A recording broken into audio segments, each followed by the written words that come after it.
Hey everybody, this is Rydo and we're back to Magic the Gathering Arena. The Brawlers Guild Hall event has ended and Ikra is now available and they want us to watch a video, which I think if I was to click that video, it would just link to a YouTube channel video. Yep, that's exactly what it did. Seems rather ridiculous that the game can't even play a video internally.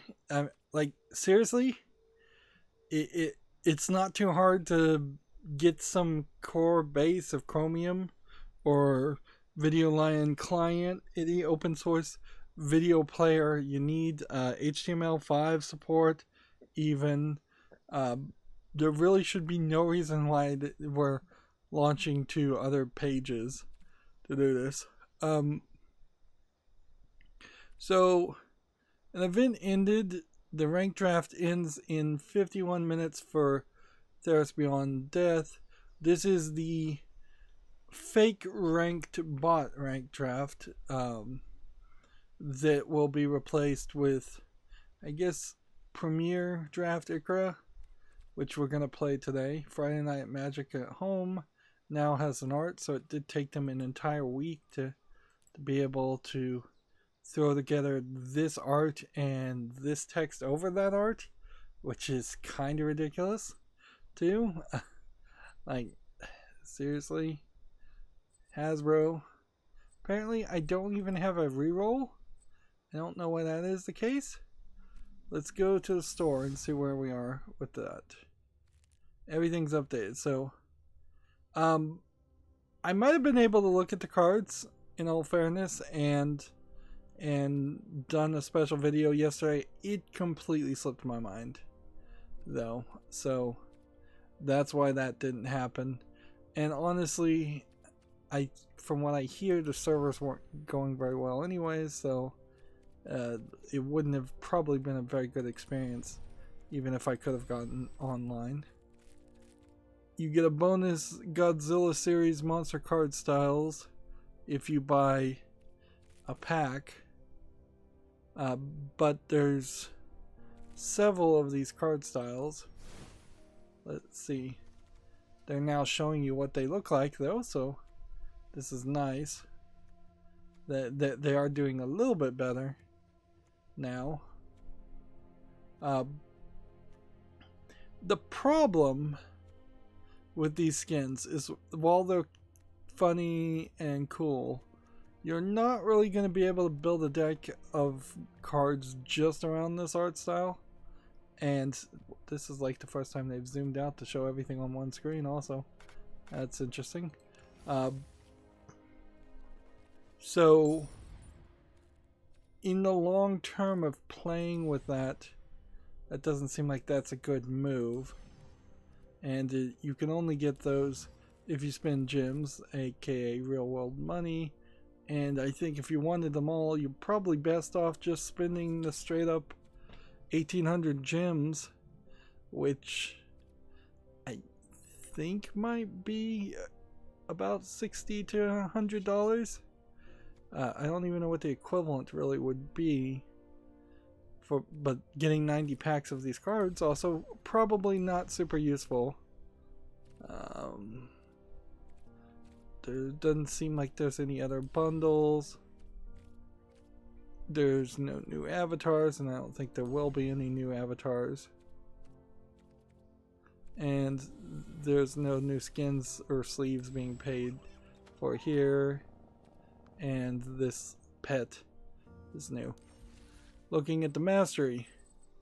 So this costs 3,400 more than usual, and I don't know how long it's really gonna last, but my understanding was that the master tree was going to be less, or at least it seemed like it was going to be less, but I guess not. And so we have some skins for cards. But don't confuse these skins for the Ikra monsters for the Godzilla monsters, because they're completely different. Well, not completely different.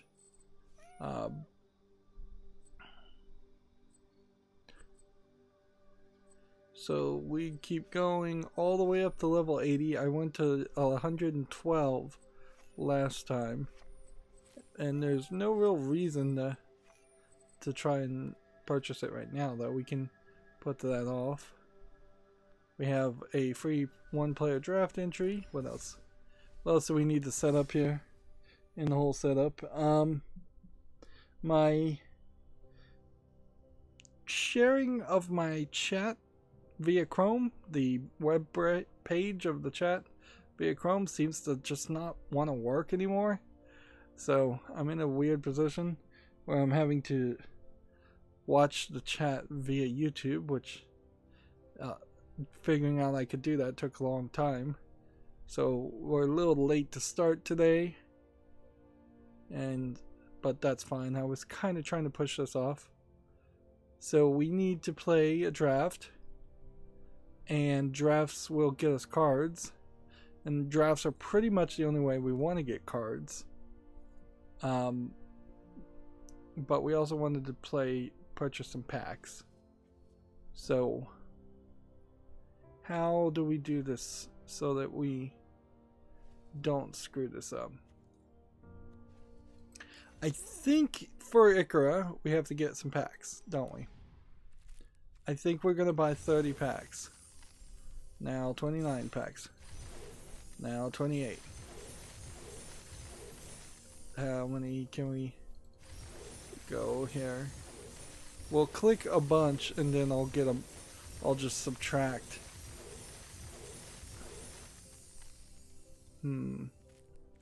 Probably go 1, 2, 3, 4, 5. That's 21. So 9 more packs. And then what else was I gonna do? There is a code. 1, 2, 3, 4, 5, 6, 7, 8, 9. Did I click on that well enough to actually end up with 30? No, I'm actually 1 short. Okay.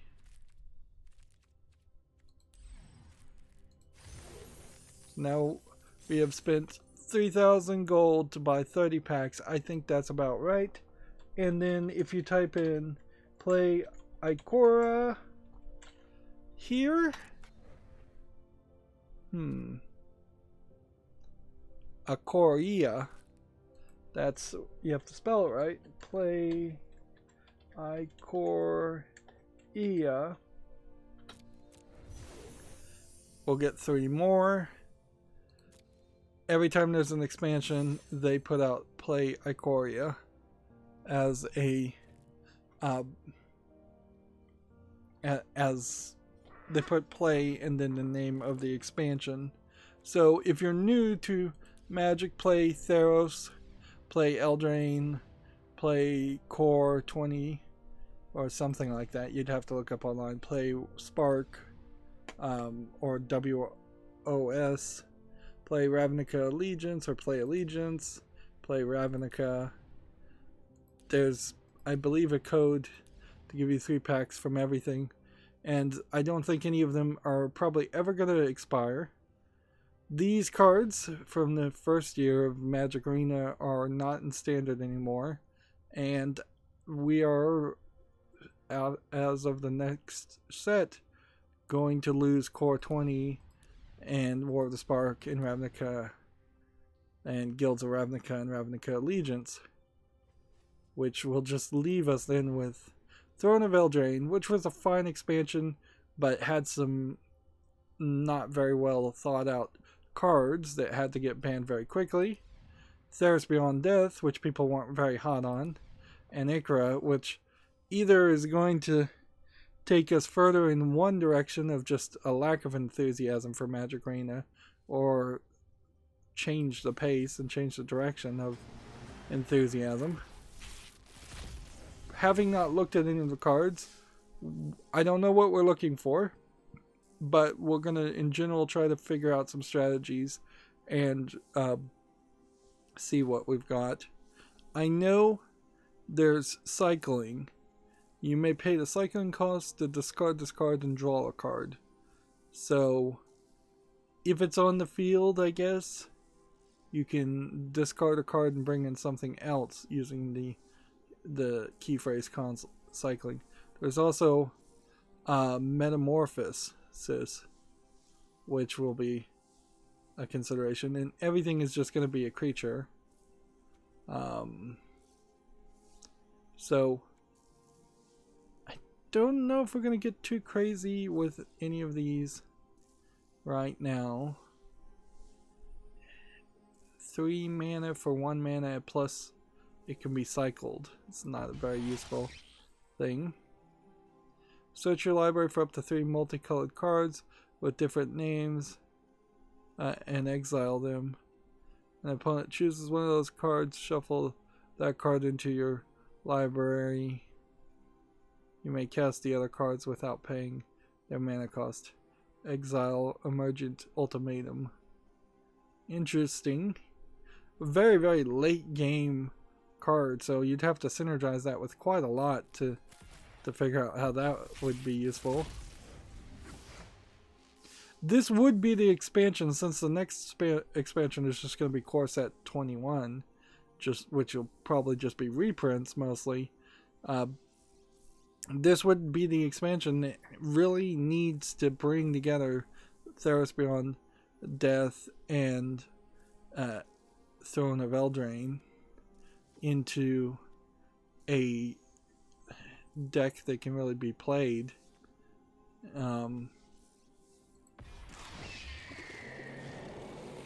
Let's see. Companion, this is new.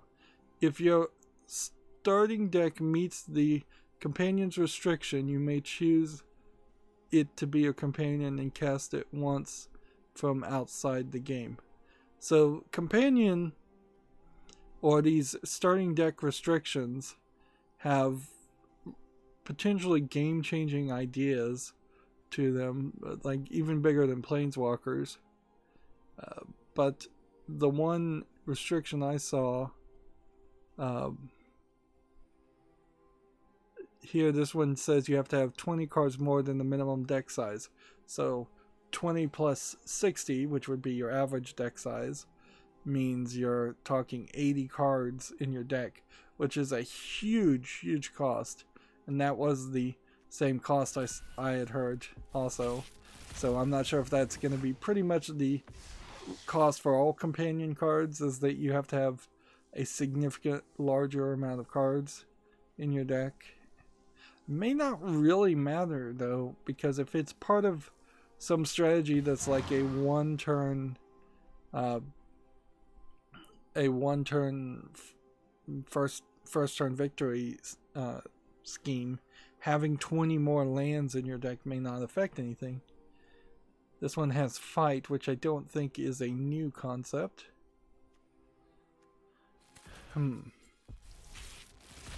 So when somebody tells you though that they're going to make cards that are just monsters, you're either going to have the assumption, well, my first assumption would be that they would make a bunch of cards that are just like 2/2 bears and standard creatures that don't really have many effects on them. But so far it seems like every card we've seen does have an effect on it. Why am I getting common wild cards is a good question, though. Like, the last thing I really need is common wild cards.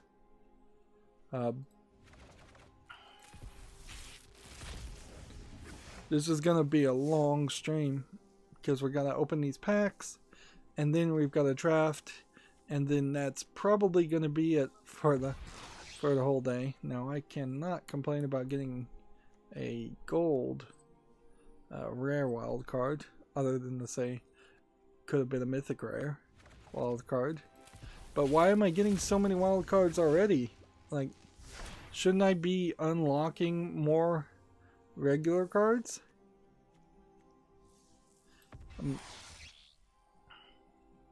So, but here's the problem. like 6 packs into this, I'm already a little bored. Like, I just want to power through this and play the cards and see how they play. A big part of that is because these cards aren't zooming in, so I can't like right click this and make it as big as I would like it to. I can hover over it and get it big enough so I can read it, but it's not just easily scannable just because of this artistic style. There's a way these could be a lot bigger. And unlike the Hearthstone card pack openings,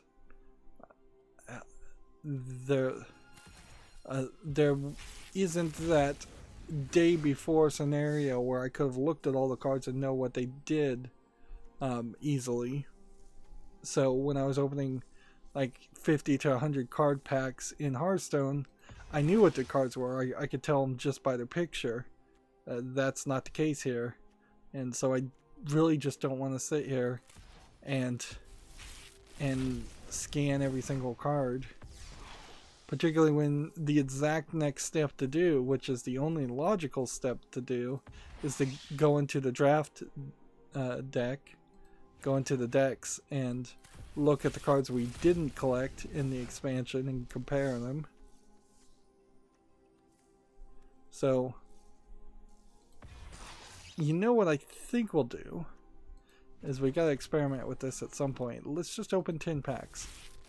Let's just see what that does. Opening 10 packs gave us this, this, this, and this. This, this, this, and this. But that can't be all it gave us. Is it? Did it just give me a bunch of like rares and mythic wilds because I opened 10 packs instead of 1? Or is it just showing me all the rares and mythic wilds?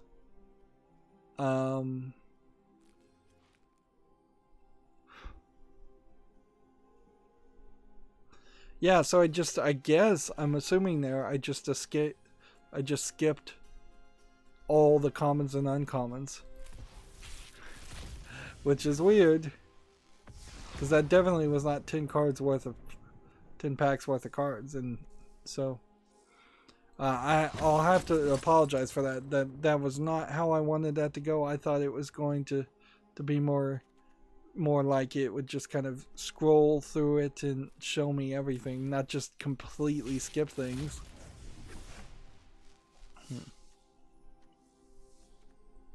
It almost feels like if you open 10 packs, you increase your odds of getting rares and mythic rares, but I suspect that's not the case at all, because that would kind of ruin the strategy. The whole loot box gambling mechanic of the game would be ruined if there was an actual way to increase your odds of getting the cards that you actually would want.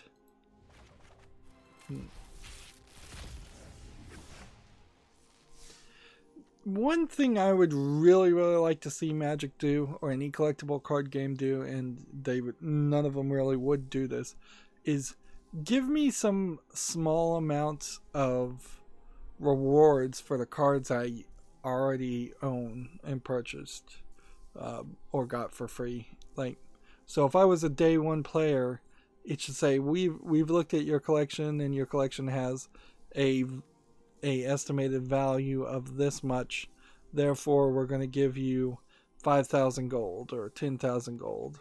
Like, even just 3 or 4 extra packs just because of all the other cards you've bought. In the same way that if you're playing blackjack at the high stakes table, you're probably going to be more likely to get a bigger reward or a bigger drink or a more expensive drink than if you're playing like $1 blackjack. The game should show some appreciation for people who have already invested their money into it, and do a little bit to kind of curve the whales so that the whales aren't just forever encouraged to spend more and more money, and kind of reward the people who are completionists, or at least loyal fans. The video games, most services, very bad about rewarding loyalty, and inherently that is the reason why you should never show any loyalty to a corporation, because it's a really stupid idea for a person to do that. But they could at least try. Particularly when you're talking about a collectible card game, and all of the cards you could give away are absolutely valueless digital pieces of art.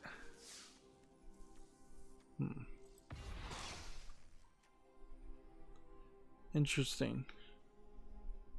This enters the field tapped, but it could be 3 colors. That might be useful in a tricolor deck, but I am not at the level where I could really build a tricolor deck and win.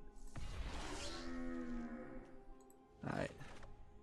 So that was 33 packs, with 10 of them opened to start with. Ooh, we have a whole different menu now, don't we?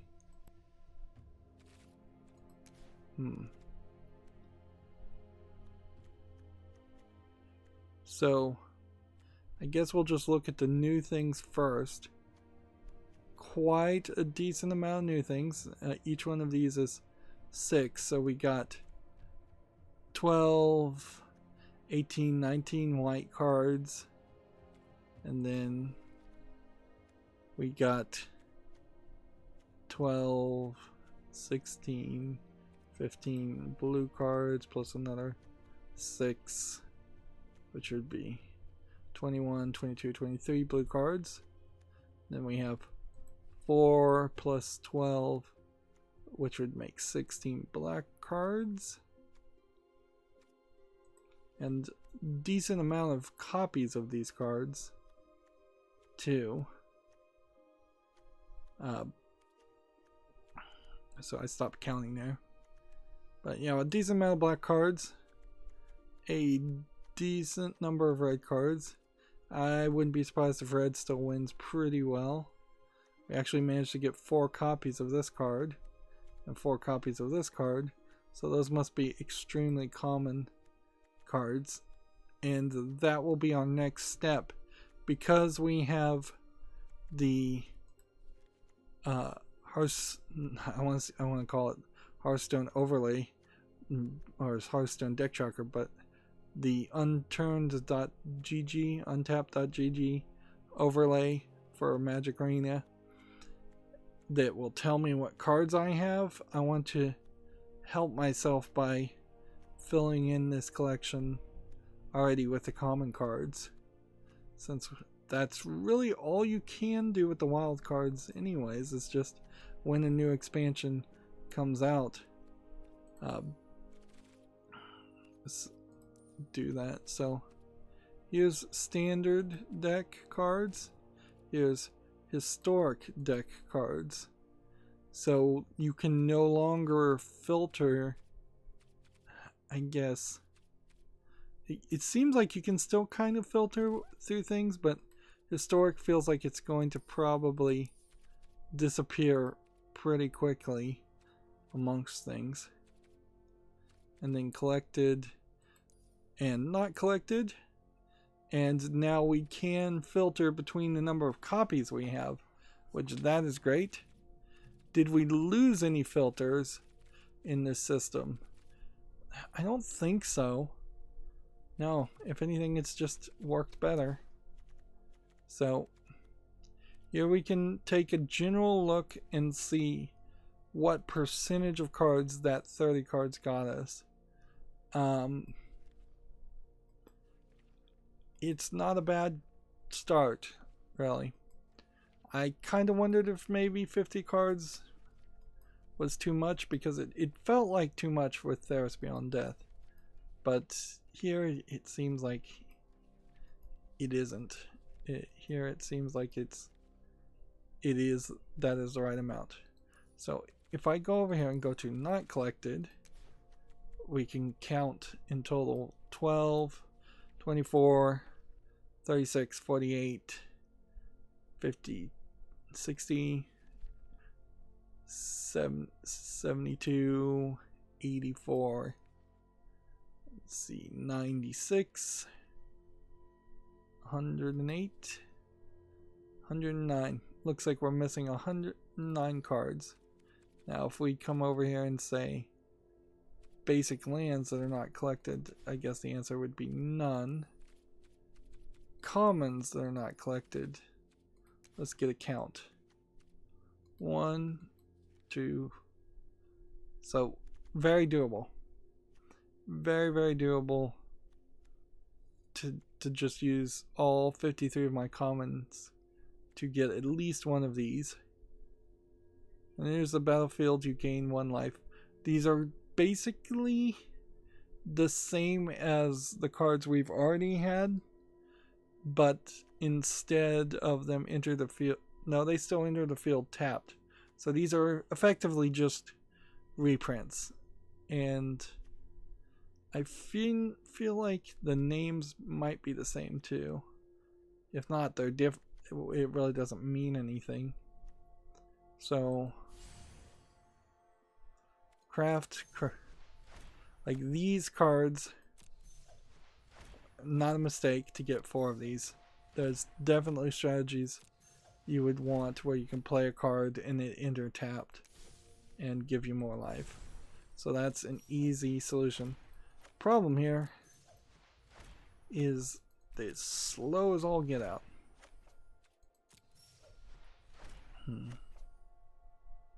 And if I get 4 of everything, then I'll run out of the other things fairly quickly. So I'm going to only get 1 of the non-land commons. And then we're going to have to reevaluate on the uncommons. Generally speaking, what we're trying to do is have 1 of a common, that way when I'm doing a draft I don't accidentally think, oh, that card is very important, let's grab it now. On the other hand, this might be the stupidest thing in the world, because I might just go do a draft and go, oh, actually these cards are very useful, let's grab them in the draft. Because we will definitely be rare drafting today, and almost certainly we will be losing today. So I'm not expecting any kind of level of success.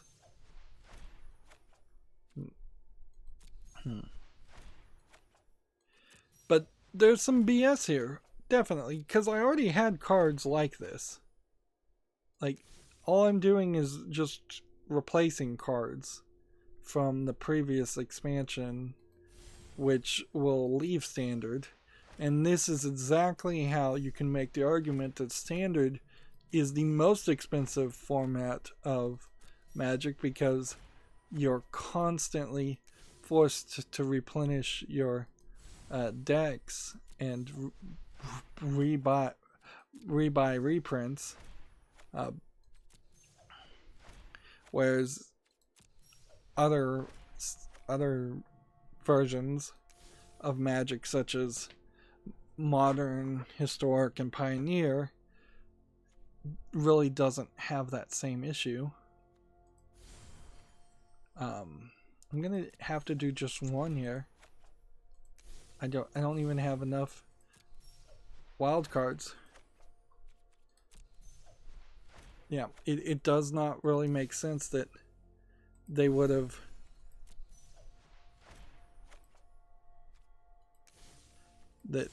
given me so many wild cards and not given me more common cards, because there's a lot here.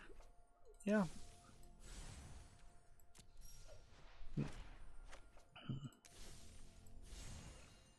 So this is going to be really tight. I might be a little short.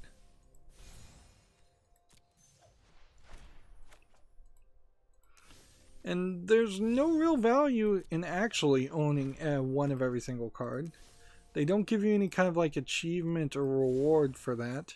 They should. They should say, hey, you collected at least one copy of this expansion. For that, we're going to give you 500 gems or something along that line. Or the cards that these cards are reprints of which some of them definitely are just reprints of cards that already existed, should be allowed to be upgraded, even if it was just like a one-time upgrade where your old cards could act as proxies for new cards.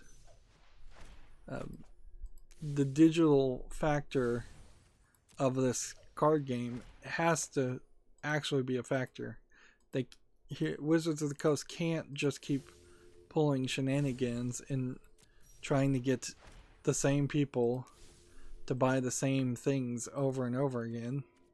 It's just not going to work. So that I went wild with that. That's all my common cards, wild cards gone. So now we have to think about uncommon cards. We have 39 uncommon cards, and maybe if we are really lucky and really careful, we can spend all those wild cards to get one of everything. But take note that there's seemingly a glitch going on, and as far as the visualization as to whether the card is new and you crafted one, and it is fairly easy to accidentally double click, so you have to be rather careful. And once we start getting to the wild cards and the rare wild cards, we're basically not going to do any of that. Instead, we'll leave all of that to drafting. I suppose, if the cost of the gold drafts wasn't 10,000 gold and I didn't have a free entry, that could be a problem too. If they raise the price and all of a sudden 10,000 gold is not enough to do a draft, if they get rid of the bot drafts that cost gold and it's all just premium currency, that's gonna suck. Although it might really simplify my life a little bit, because I can just then sink into a deeper negative mentality with Magic and really just again reiterate that I only am really forced right now to play Magic until the company Second Dinner, Ben Brode's company, creates the Marvel collectible card game that they're working on. And if I got really desperate, I might even jump to Gwent, which is also very much a pay-to-win game, or even Artifact 2.0, which is has no free-to-play path at all, but is not a collectible card game at all. It's a deck-building game. You get all the cards. At least that's their idea, or how they were trying to do it.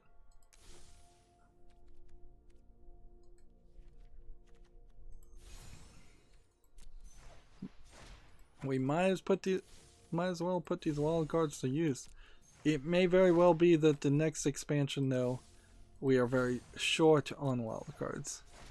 But that really shouldn't matter, should it? Because that's the reprint cards, isn't it?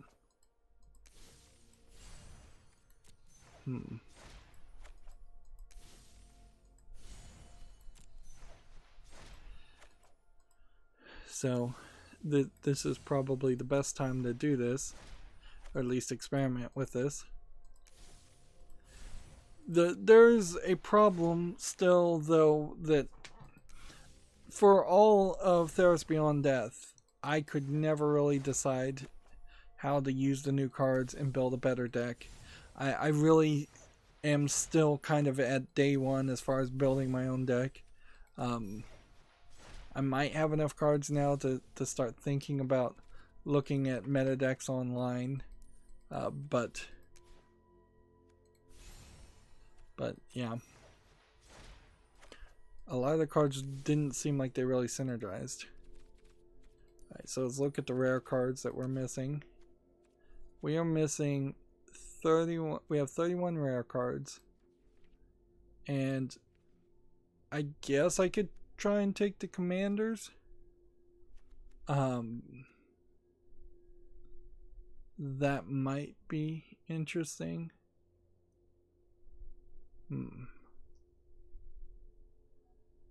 I don't know if I want to take any of these other things. Like, I kind of feel like the commanders are cards I would want to get, but I don't know. I'd take planeswalkers if there were any planeswalkers. Well, you know what? Just like one of those isn't going to kill you. That way, just in case I decide I want to ever play a commander, I can open the door open to that possibility, and that still would leave me with a decent amount of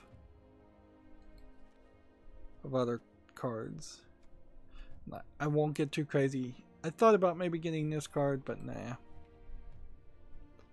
And I kind of just assumed that the commander cards will be a little bit more difficult. So moving on to the mythic rare cards we're missing. I probably could get all of these if I wanted them. But what do I really want to do with the mythic rares? Planeswalkers?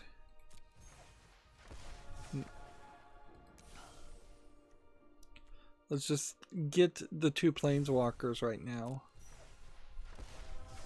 And leave it at that. I think that's probably the best thing to do. And yeah, this Godzilla King of Monsters skin, apparently we already have it. Or you just craft it. Why is it that way? Like, why is it getting labeled this way? Crafting this will consume... well, alright, let's do it. So we got Godzilla. That does not leave us in too bad of a position, really, to start drafting. Apologies it took so long, but yeah, 12, 24, 36, 37 cards that were completely missing, and cards that we've collected that have 3 copies, now we can filter that way, are just 15 cards. So that isn't too much. Cards that we only have 2 copies of are 12, 24, 36, 42, 43 maybe, if I did my math right. So 43 cards there, but then double that to 80, 86, because we would need 2 copies to get all of that. So that's not horrible, but not great either. Then cards we only have 1 of are going to be the worst. And because also the ones we only have 1 of are probably cards that are uncommons or mythics or rares or wild cards, so that's going to be a factor. 36, 48, 60, 72, I'm roughly guessing here, 84, 96, 108, 120, 134 plus another 6. So it looks like almost 150 cards that we only have one copy of. So triple that. That tells us that there is another 450 cards on top of those other numbers, which, adding that all up together, that puts us at about 500 cards short of having a complete collection. I suppose before we jump out of here, we're not going to do any deck rebuilds or anything. The thing to search for is what was our Theros Beyond Death things, because we really didn't try very hard to get all the Theros Beyond Death cards. So how many things did I just not get? Not bad at all when everything was said and done. And probably not a bad idea to come back and craft a planeswalker or two. And possibly a bad idea to craft some other things. I mean, it really wouldn't kill me to try and fill in the whole collection. It wouldn't be terrible. And maybe that would have been a better way to use the cards.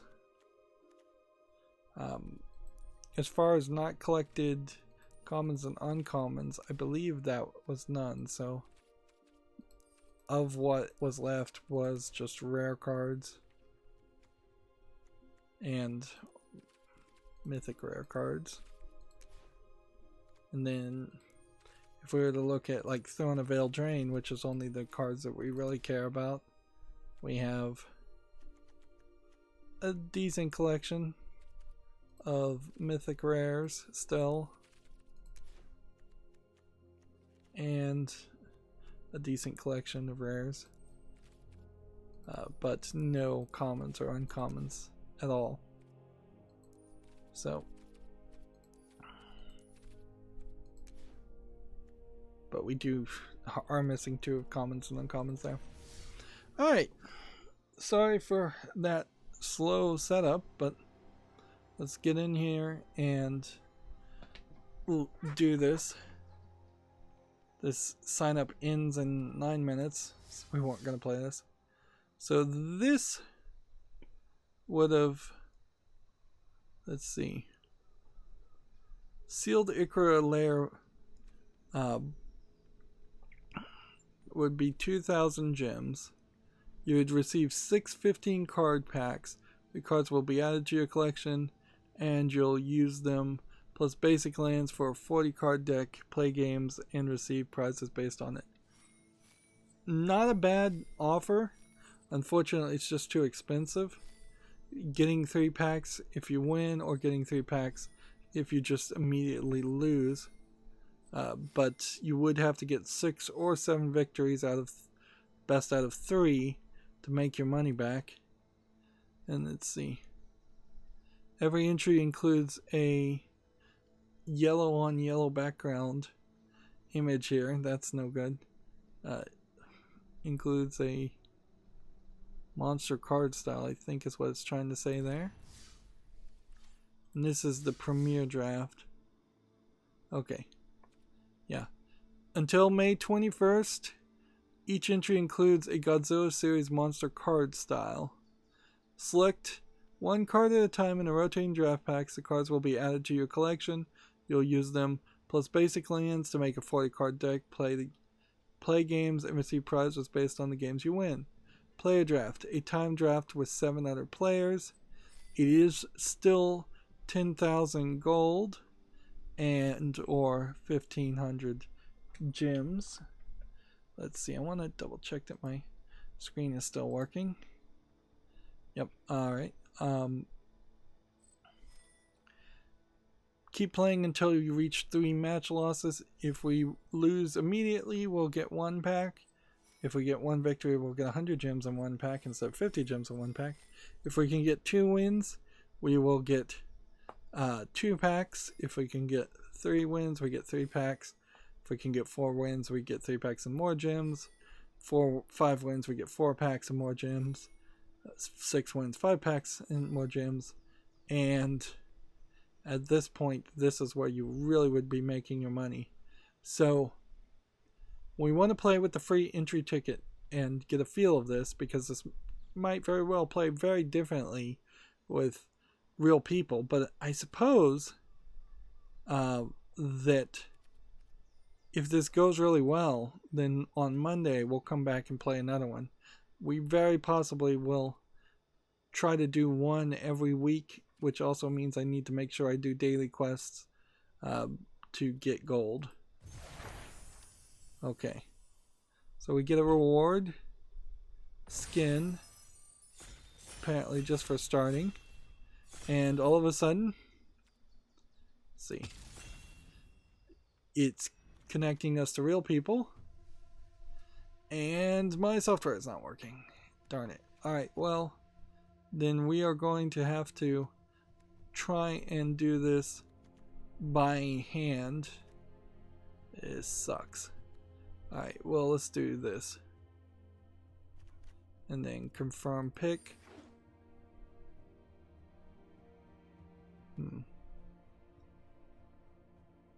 I don't know if untap.gg decided to stop showing us the information, or if it was just the fact that the update messed it up. It very well may be the update messed it up. But while we're waiting for this, and this is going to be the thing that really slows us down, I guess you can watch other people picking cards. We should be figuring out what we're going to do. This land is not really what we want.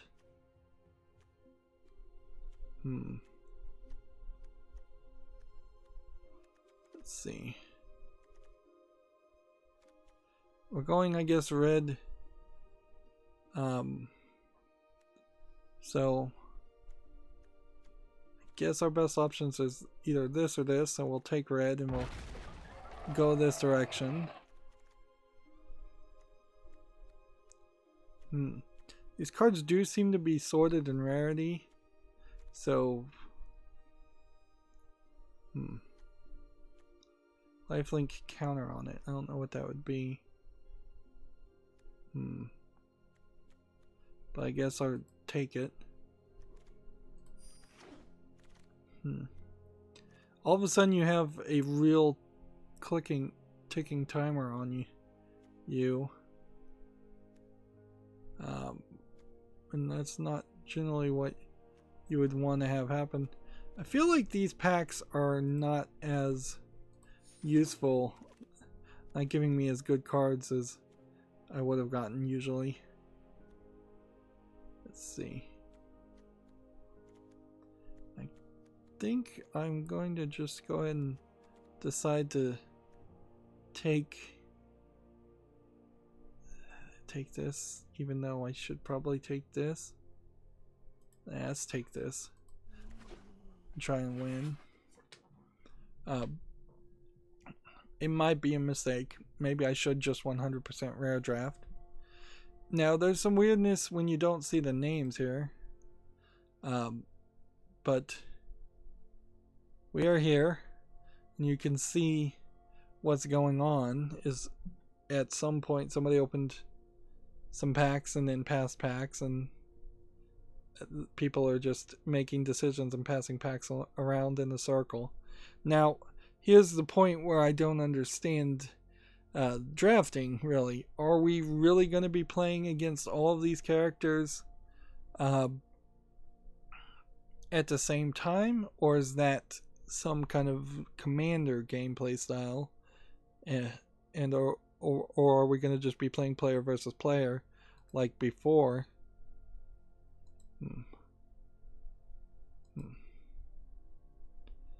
Let's see. I guess what I could try to do after I make my pick, if it's going to just be quiet like this is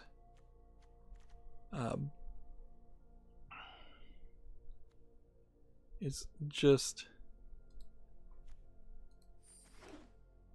unload untap.gg and reload it and see what happens. I can't apparently exit right now because I can't get the thing to pop up. Interesting.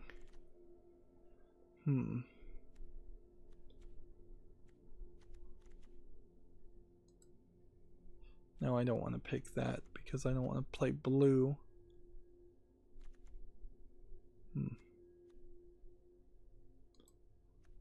So I'm just going to take a red card.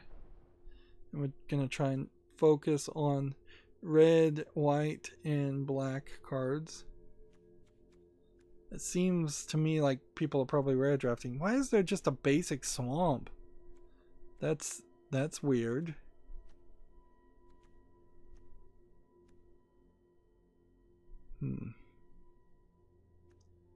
Let's see.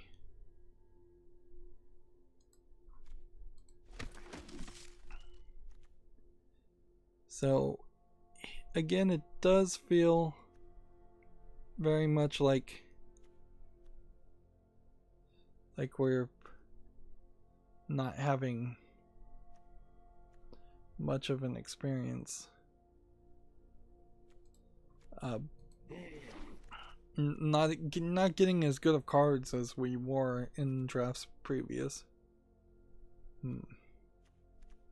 Blue black probably wouldn't kill me, but is there something better?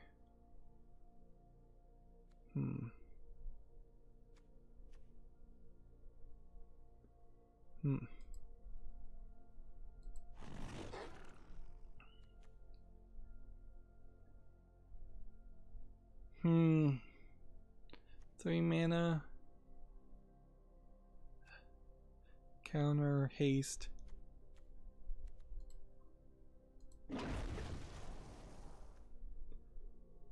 The mutate function was one thing we were going to try and talk about. It's a new thing. Flying counter.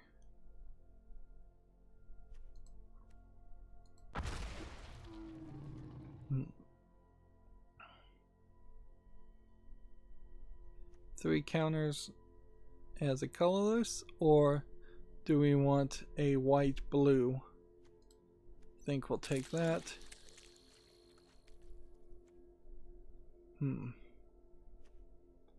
Put a flying counter on it.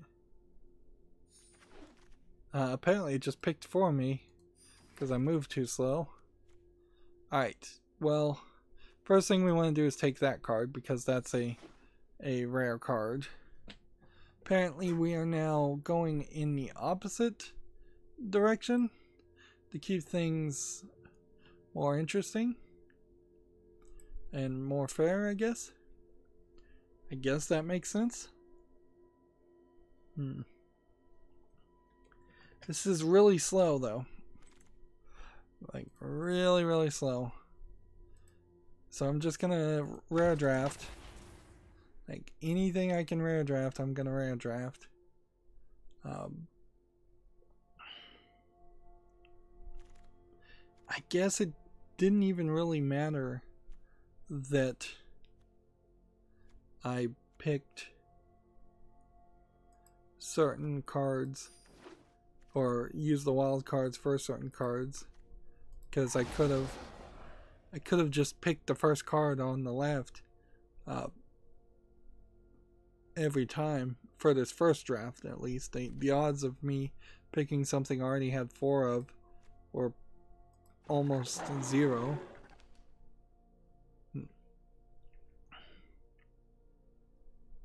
Yeah, and the timer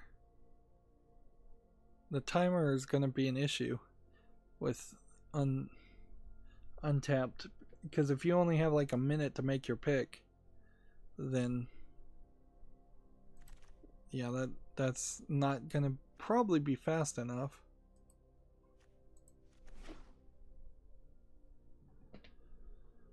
We have 21 cards right now of 40, and I rare drafted at least 2 of these. Be kind of nice if we could like sideboard some things just to start with. I guess we can. Just to say, hey, we're not gonna really play these cards.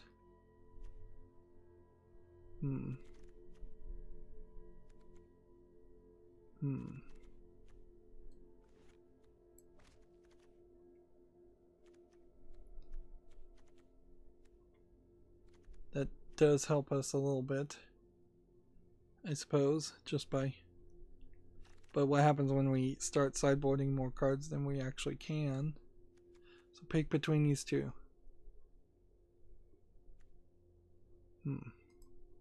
That card looks like it gives us more options, so we'll take that. That's the one we want.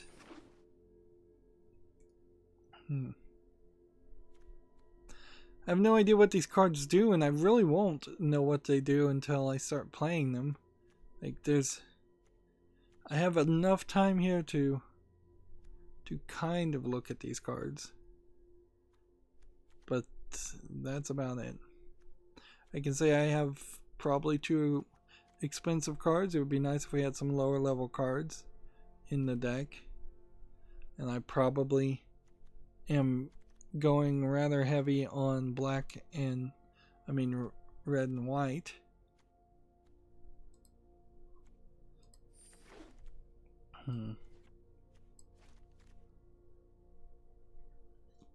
But I think I'm fine.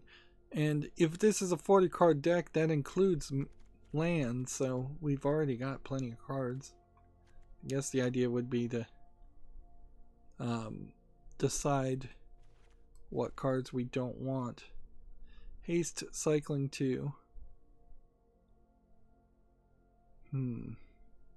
Does cycling happen as like an instant? So if somebody attacks me, can I cycle it in to discard a card?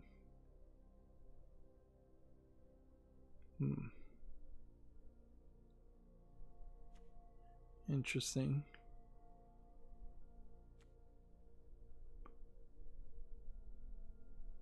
Lifelink counter. I guess a lifelink counter means the creature has lifelink. That would be my only assumption. Equals to the number of lands you control. 1 damage to each creature your opponent controls. I'm gonna take this. That seems like that might be useful. And then take that because we're just rare drafting. And then we'll take that because that's really the only one that even makes sense. And then do we want something cheap or expensive? I think we want something cheap. And I imagine we have a bunch of all of those, so a blue island, yay. And so now for the third packs, which this is how you get so many cards. You've got 8 people each opening a pack. Each pack has somewhere between 15 and 20 cards in it. That's a lot of cards. Alright, so it's between these 3. So we'll take that.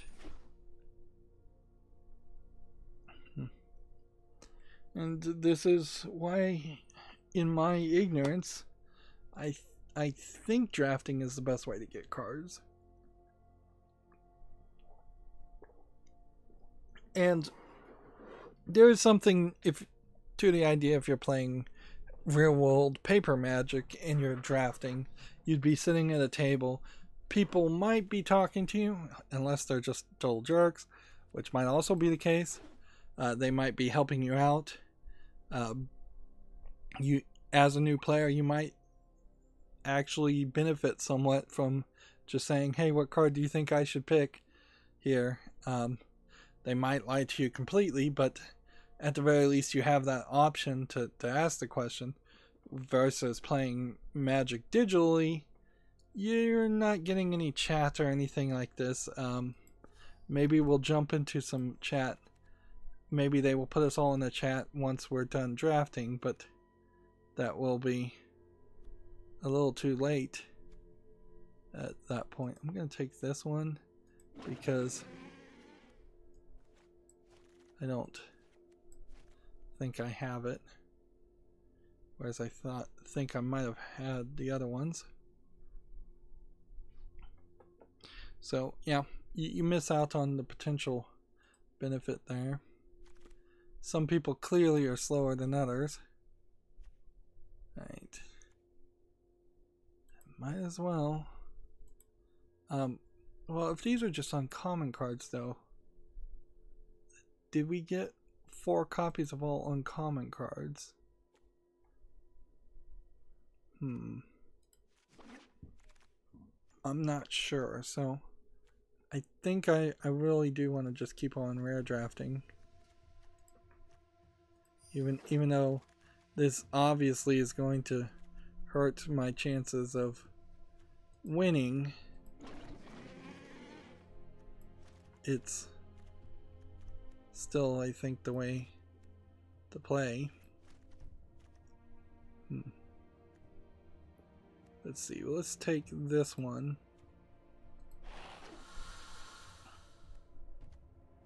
And there's so many cards moving around the table at this point, it would be fairly easy for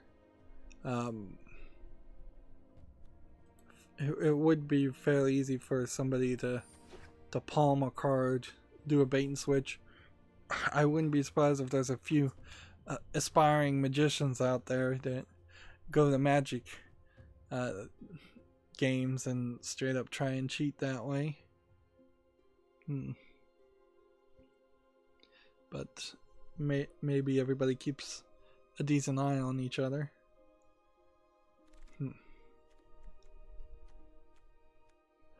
Let's see. Every creature's mutate, put a 1/1 counter on him. I don't think that's the best one to do, because you'd have to make a very constructed mutate deck for something like that to work. I'm mostly trying to have cards here that would focus more on being white or red.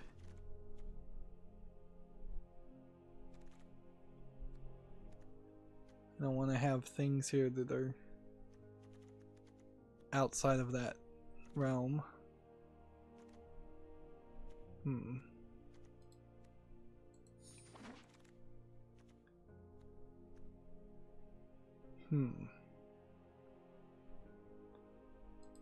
gonna go ahead and take that one, and then is there perhaps a reason to take that? Then take that. Okay. So now we have 46 cards, and it's just gonna be a matter of getting rid of that, and that leaves us with 3 swamps to play this.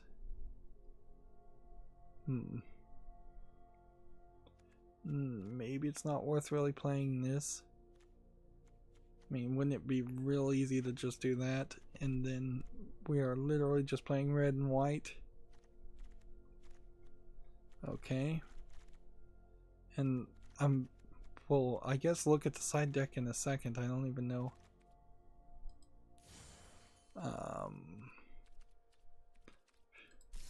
That was not what I meant to do, but whatever. 8 planes, this. Add a colorless, activate the ability if you control. Draw a card. Haste cycling. Cloud Piercer. Do I have a creature with menace? That's the question. If I don't have a creature with menace, I should get rid of the one that requires creatures with menace.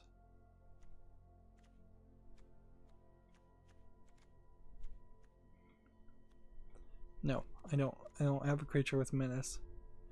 Is there no timer on this? Because I'm not really seeing a timer.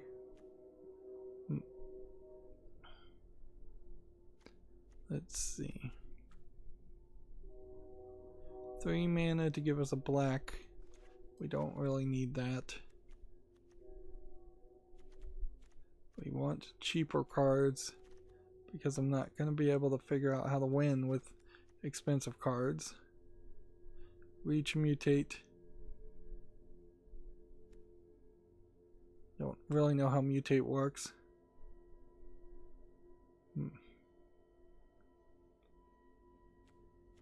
A target non-human creature you own, and then it merges the attack and defense.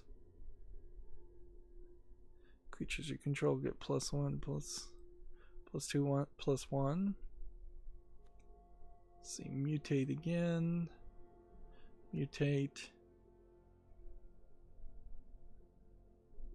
Instant or sorcery cards in the graveyard. That would be the next thing. Do we have a lot of instant or sorcery cards?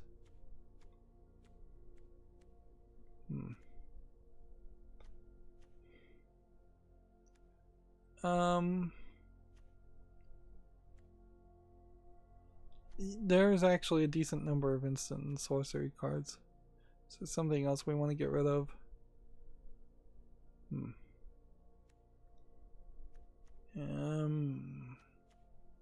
Humans you control get +1, +1. Actually, I'm right at 40 cards. I don't need to make any other real decisions here. Unless I just want more land. This is the recommended amount of land. It's funny that they're promoting me for me to go to the store right now. It seems weird. There, like, weren't we? We are gonna actually play the draft game. The way that depicted everything and made me go back to the menu and click play, it feels like I may very well not be playing with the same group of people that I drafted with, which would be weird. Or something else weird has happened. We've got a new background. But unlike Hearthstone, there's no fancy pants things to click on too much. Well, there actually are some fancy pants things to click on that will interact now. Ooh, I guess they finally learned their lesson. Okay. So it's probably not too much to do. But there are some clicker things that you can now break.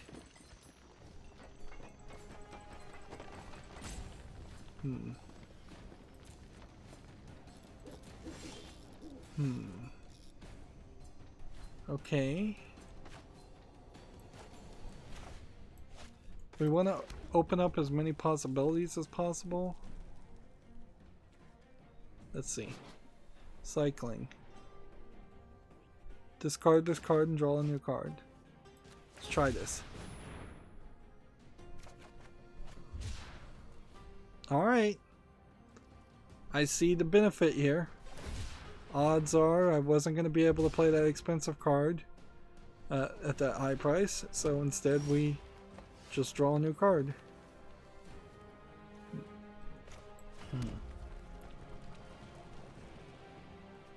And then we've got a 5/5 that we could potentially cycle. Or, I mean, we'll just cycle and see how this goes. This is probably stupid, but if there was something that let us pull those cards out of our deck, of our graveyards, which was that one card I had, like, it said it would make 1/1 copies of any creature I exiled from my graveyard. And with the introduction of cycling as a gameplay mechanic, there's definitely a chance that stupider players will just mill themselves to potentially running out of cards. Stupider players, including myself.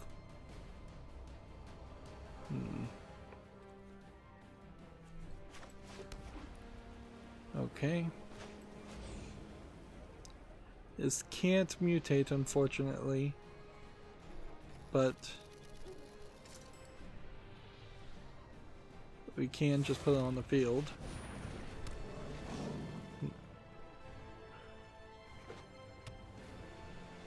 There's little dots down here.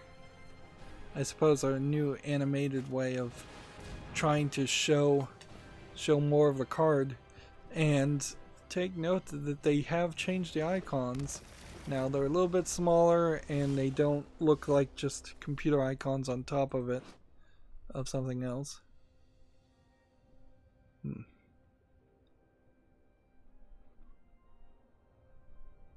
Okay, if I played this, I could play some other cards that I was missing. Interesting. This is an instant. So put 1/1 counter on a target creature. Nice.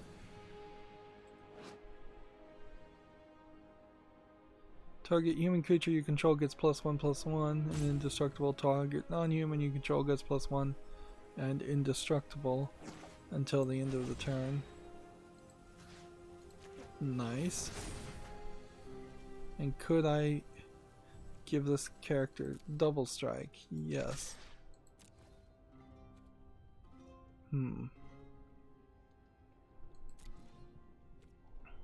So if this one decides he doesn't want to die,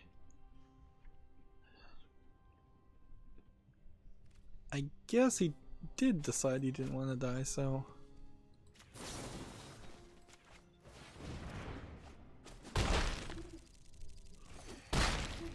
there we go. Double strike and lifelink, 10-30. Sweet.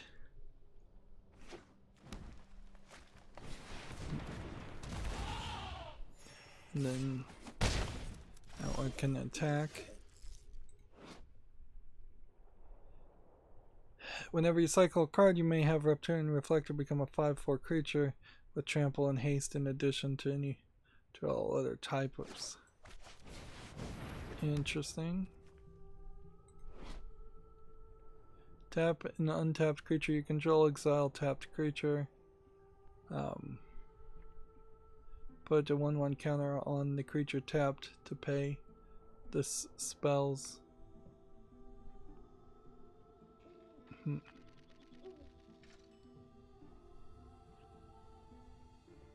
I don't know.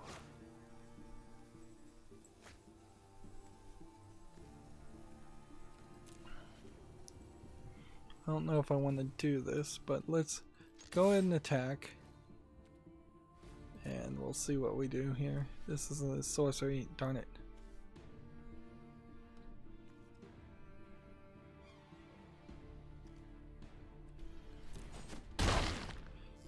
I kind of tricked him there. I tricked him with my own stupidity. Yeah, we may not cover as much news as we kind of need to. I guess we should talk about the accountability section. I am kind of back in the habit now of pre-recording footage and playing games. I'm playing the game Deathspank. It's an action RPG game, short and kind of linear. It's pretty great. It was designed by Ron Gilbert for a game company called Hothead Games, I believe, is the name of the company.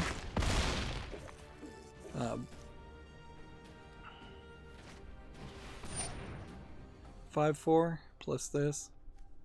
I think I can win.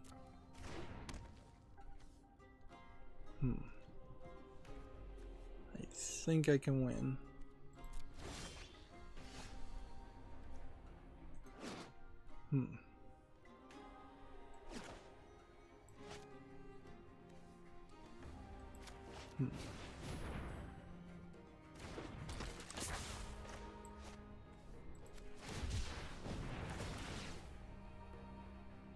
So that's going to be a lot of synergies. Let's see.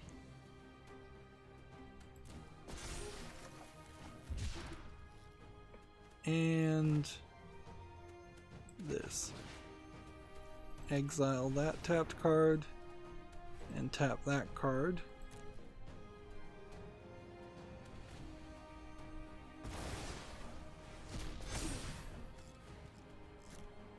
And then choose attacks.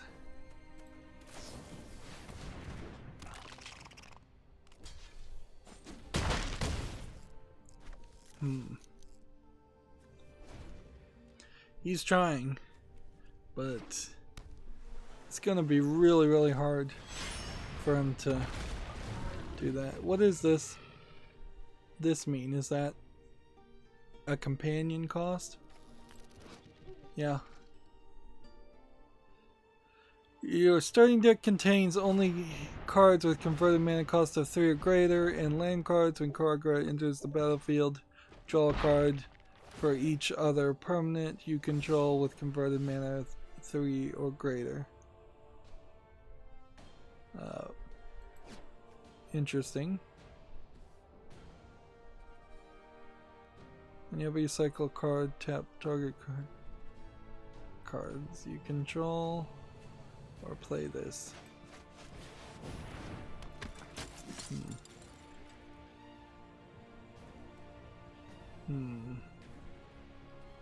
Probably should have played that. Think we go no attacks this turn, and we may have to struggle a little bit to get the last 4 damage. This is where it could turn around. So yeah, I'm playing Deathbank. It's fine. There's some bugginess with it. Certainly, the first time I loaded up, the Xbox One controller did not want to work at all. And even when I did get it to work by exiting back to the menu, it still kind of didn't work because it would pop up certain tutorial messages and the controller would not work on that. But then the game crashed, and usually that's a bad thing, but then when I reloaded it, the controller worked perfectly fine. That's weird, certainly. The other problem, I would say, is the vast majority of Deathbank, as a short, like less than 10 hour action RPG game, you're just kind of always running around a field attacking enemies that you immediately see. It's not like Pokemon or anything where you jump into a fight scenario. Alright, mutate. Time to mutate. Mutate should add this, and this should make that a 710. Let's see. Alright, and then he countered it with the ferocious great shark. I don't have trample, though. So he has like 10 cards left and I have 21. So yeah, you have this thing where you're constantly running and attacking, and it's just run and gun. All the dialogue is basically the Tick character.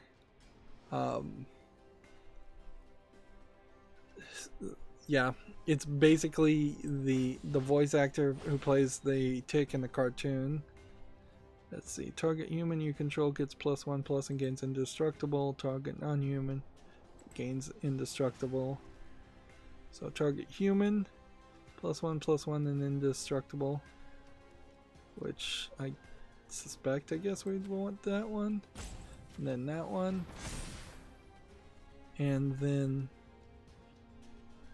Do we attack? Or do we not? Well, we probably should have attacked with at least those 2 cards. Otherwise, this guy's gonna just wreck me.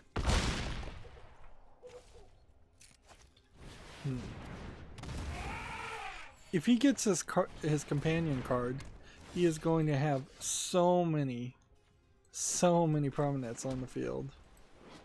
Like, and here's the battlefield. Draw a card for each permanent you control with converted mana cost of 3 or greater. Ooh, he can't play his card, can he? Because he would lose. Well, this will be interesting, to say the least.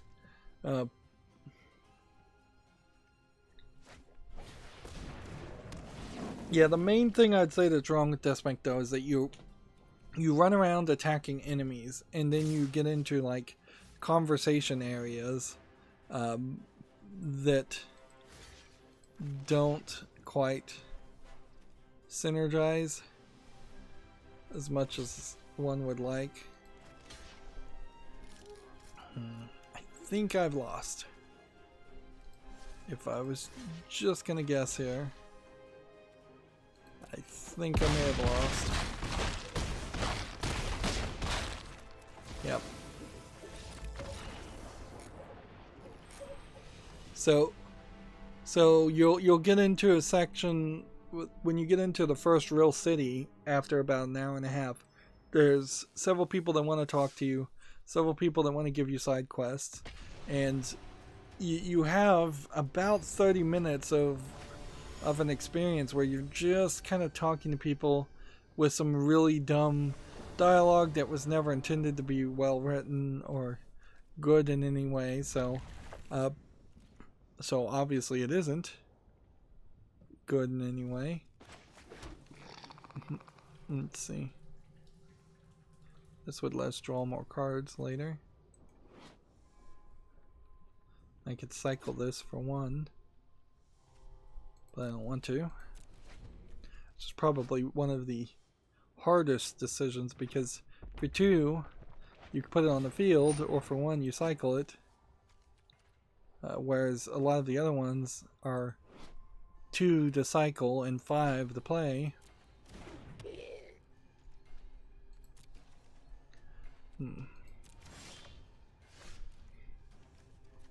Right. So if we play this, we should be able to put this on the field now. Let's see. And this is just a straight up tap ability, and that icon I think is different now. These icons don't feel fully finished or polished visually, but they are probably an improvement, and they are moving towards the thing that everybody needs them to do, which is to just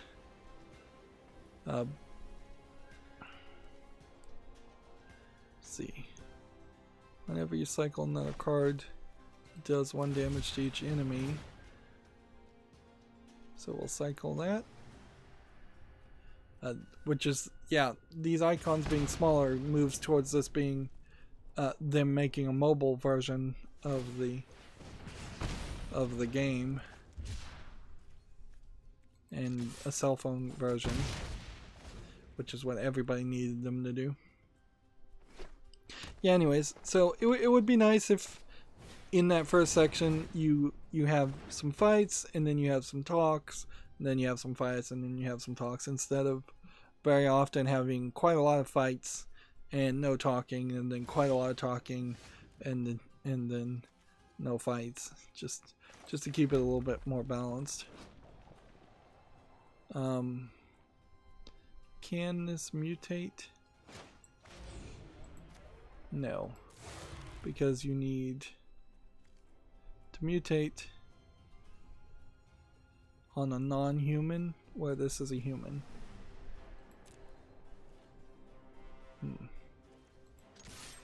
Hey, let's see what this does. Nothing. It's just a crystal that gives mana and can cycle.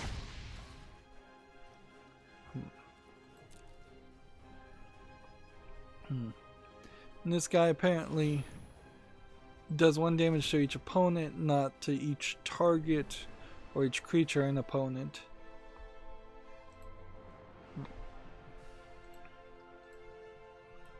So I'm gonna have to curate some news because we're already like an hour and 30 minutes into the game, and even if I manage to just lose on the draft two times in a row, it's still gonna take a considerable amount of time. So I'm just gonna say Gamatsu says that Streets of Rage 4 launches April 30th. A battle mode has been announced. We can briefly show it, but I don't want to get too crazy. Streets of Rage series doesn't look amazingly well animated. Battle mode returns for Streets of Rage 2 and 3, which one would kind of have assumed that. What does this one do? As long as there's 3 or more instances of sorceries in the card in the graveyard. So this is probably a pretty good one to mutate on top of. And we can just trade blow for blows. Yeah. There was definitely some garbage games that came out on Steam that I wanted to mention just because it's been a long time since I've mentioned some really low effort ones, but I think I may very well curate those again. TechRaptor has an article, Sony patents robot companion to enjoy games with you, which sounds incredibly sad. And yeah, even if it was like a toy, I don't think I want that. Like, how having a robot or a doll toy that actually sits on the couch with you, how is that different from just having a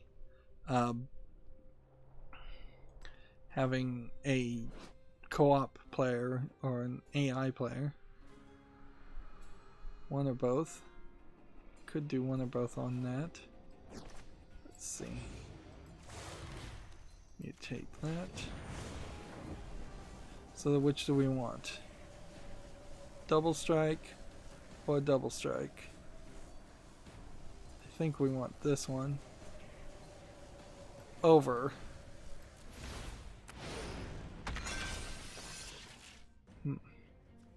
So this one should have double strike now. Hopefully. And then I'm going to do both of these. And then I'm going to attack with both of these. And he'll have to defend, or this guy's going to do double strike, I think. I don't know, it's kind of hard to tell.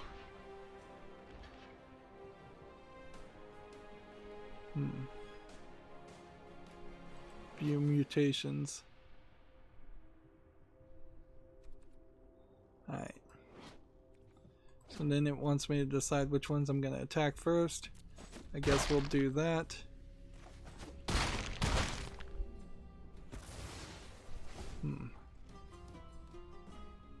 Since I was indestructible, I killed something. I think that worked fairly well. Here we have a game called Darkside on Steam, and it starts with Games for Windows, which Games for Windows Live is a logo that hasn't been used in a long time, and this does look really old if this was an old game, but it claims to be a brand new game, and it kind of feels like it's trying to be or steal visual assets from like Metroid Prime almost with a visor. But yeah, there's nothing here good. 99 cents. English. Yep. So, yeah, we have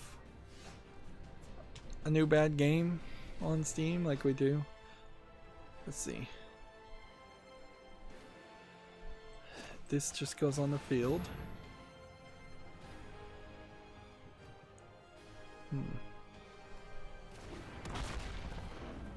And then another land. And then I think this time we do no attacks. The Godot engine claimed or bragged that after 6 years they are now the most popular game development technology on GitHub or at GitHub. And then 3.js threw some shade saying, no, we are. Both kind of silly and pathetic conversations. I don't really feel like the Godot engine is anywhere close to Unity or Unreal, and it's probably not worth most people's efforts. Ooh, can I cycle this? Draw a card. But only if you have a creature of 4 or greater. And I don't have a creature of 4 or greater. Man, that sucks. Next we have a game on Steam called Rainbow Toilets and Unicorns, which seems like it is a insane joke troll game. Looks like a Russian troll game if I was to guess, but we're seeing some Trump references. It's free to play. Single player English. Yeah. Shoot 'em up game. Looks dumb. But it is nicely animated compared to just a low effort developed game.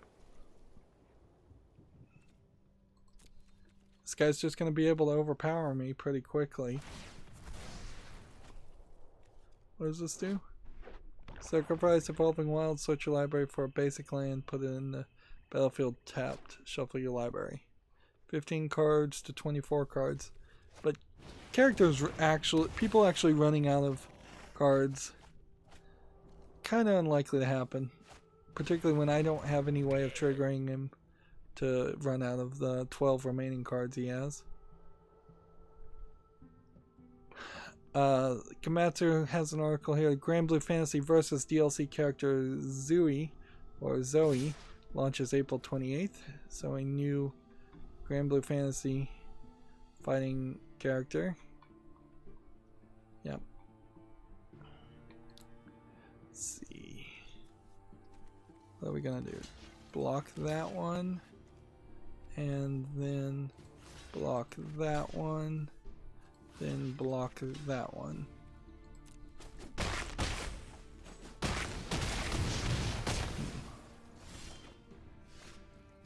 Let's see. Each creature your opponent controls takes 1 damage. Let's do it. That gets him down. And then I could attack and one of these guys could block, or I could wait.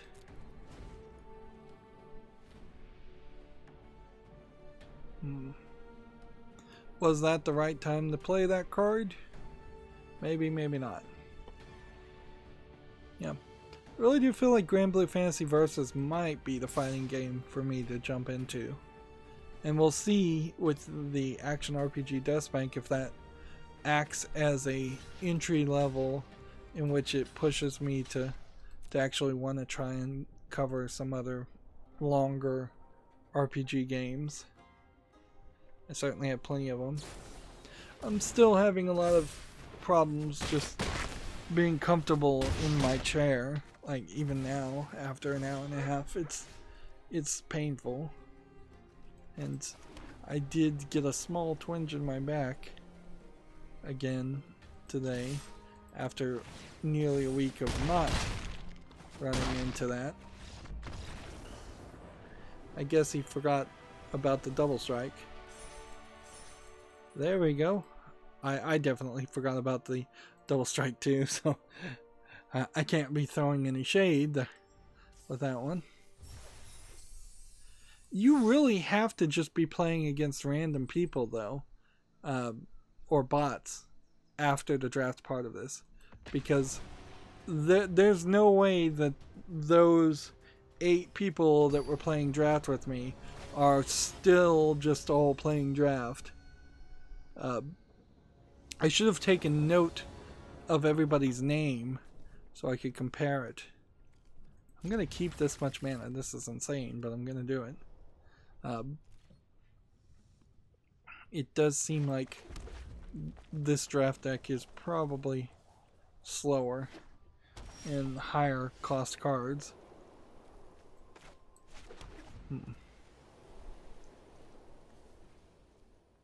Yeah, we just need to wait. Whenever a creature mutates, create 2/1/1 cats. That's cool. What does this do? That's just a cycling card. You can definitely see a problem here where the first 4 turns of each player is not really even doing anything. It's slow setup. Might as well just have a rule that whatever card you start with in your hand can be played. You can pick like a champion to start with. That would probably mess with the strategy quite a bit if you did something like that, but I think hard about doing something like that. Right. Whenever this creature mutates, so let's see if we can mutate him. Not for a while.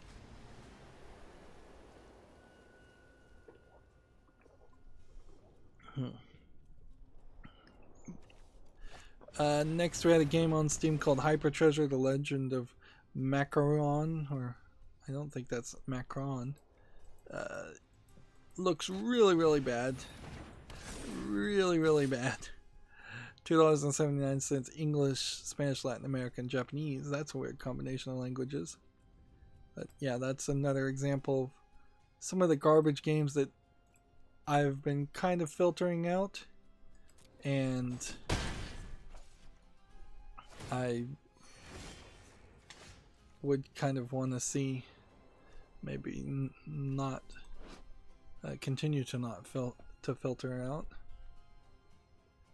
+2 and +2 until the end of your turn. This is a creature cat. He just ruined me. He really wrecked me with that card. So is there something I could do to destroy this as an enchantment?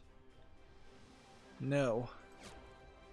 So I need some new champion to get on the field, because I can mutate on this, but it wouldn't help me much. We also have Premier Manager 10, which is just a football club management simulation. We've seen plenty of these. $1.79, English, French, Italian, and German. What is this one going to do? Look at the top 5 cards of your deck. You may reveal any number of creature cards from among them and put the revealed card in your hand. The rest goes to the bottom of your library in any order. Which, organizing the bottom of your library might be slightly useful. I could see strategies around that. Certainly. Next, there's a game called Muscle Power. Yeah. Again, I was just opening up a lot of garbage games. As we continue to see less and less actual business happen, the amount of fake business, for lack of a better term, seems to stay steady, if not maybe even it's going to start increasing. This is $2.99 English only, by the way. If you're interested in Muscle Power, you shouldn't be. I suspect if there was a solid year in which just the world economy stopped and people were not working for the most part around the world completely, after about that point we would start to see less garbage games on Steam. But probably not a second before, because I think a lot of these garbage games have been created way before the point that they're released, and that I think is going to affect a lot of things. So we could play this, and this. Or we could cycle this.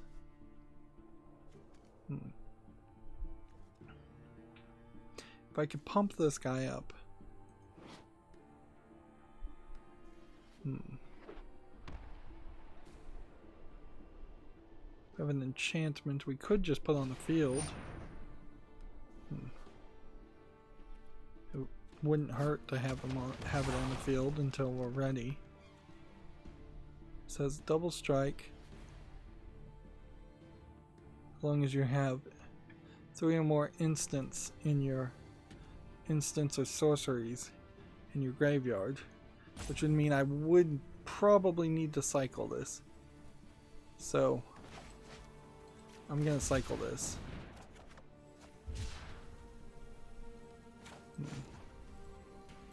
And pass. We'll put this on the field.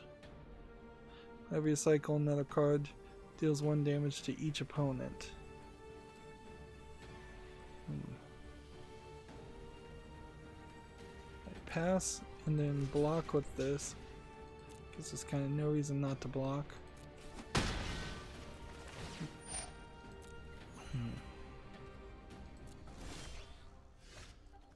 What does this do?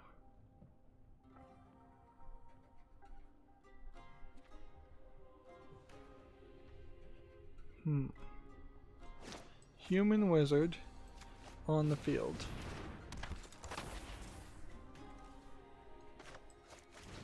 Another creature on the field.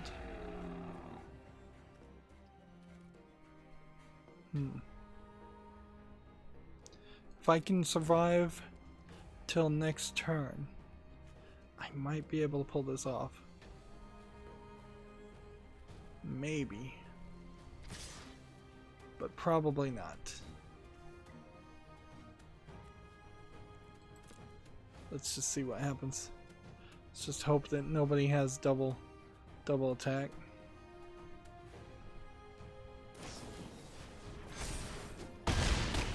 Nope, he wrecked me. Fair victory. Gwent has this thing where there's like a good game button that they encourage you to click. It's a smart idea. They probably should have had it for all the people. Hearthstone and Magic should adapt that idea. Like, just a GG.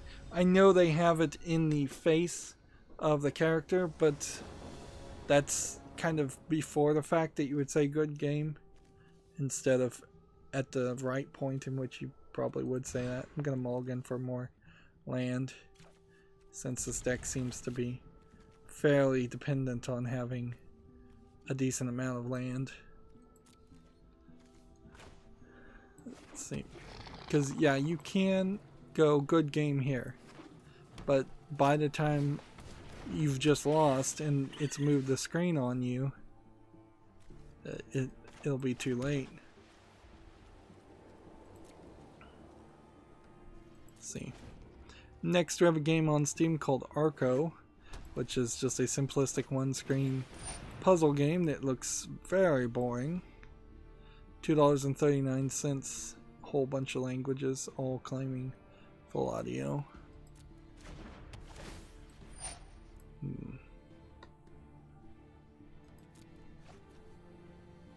What does this do? When Sleeper Dark enters the battlefield, draw a card. Tap. Target creature doesn't untap during the controller's next untap phase, so it can just put a creature into a tap state, which would suck, and almost certainly is going to be what happens here. But we can create more creatures by cycling after we get this guy on the field, at least. So we can just have to wait longer. Let's see.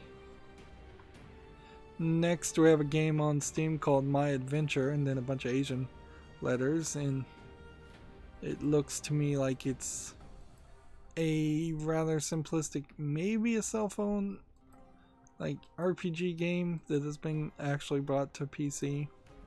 Clearly it's Chinese. It's a little too all over the place, though. You can see lots of abilities and some genericness. It's $1.99 English and simplified Chinese. Yep. I really wouldn't mind trying a game like this on a cell phone, but I definitely wouldn't give it a second thought on the PC. Which I suppose I should report back. I did go through the process of installing the adult dungeon crawler game that I don't remember the name of from Nutaku that just came out to see what it was like. The process kind of sucks. You have to make a Nutaku account to play. Then you have to install the Nutaku Store app on your Android phone. And then from the Store app you have to install the game, which feels like it's probably just a web page, like an HTML5 game. It doesn't feel really like it's its own custom programmed game. And when getting into it, it's a terrible dungeon crawler that has, from what I can tell, only 18 scenes of an adult nature. Incredibly small amount of scenes. There are some characters that are kind of in skimpy clothing, kind of topless, kind of completely naked. But then there's a lot of characters, monsters in the dungeon that are just standard monsters. So the game wasn't fun for about the hour I played it. It's not promising a lot. Compared to something like Destiny Child, which just teases with scantily clad characters, but doesn't cross that line into being fully of an adult nature, full pornography. I think that titillation and that teasing makes Destiny Child way more interesting. But what also makes Destiny Child way more interesting is it has way more characters. It has a way better story that's constantly being updated. It has several different ways you can play the game. And it automates itself, so you don't have to really play the game at all, but maybe for an hour a day just to set it up and get it going. So there's just so much to do. Destiny Child's way better than that Nutaku game, the dungeon crawler one that just came out. And then I looked at all the other Android games that Nutaku offered, and they're all like terribly animated. They're just not good. Even on the very lowered scale compared to other adult games, the Nutaku games are not good.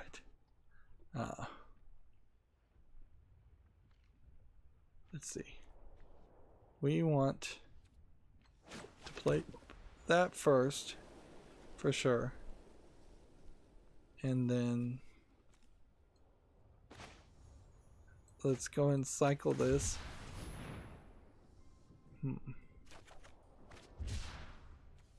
Oh, that wasn't what summoned the cats. It was mutations that summoned it. Summon cats, not cycling. Okay. So I could sacrifice this to tap this card.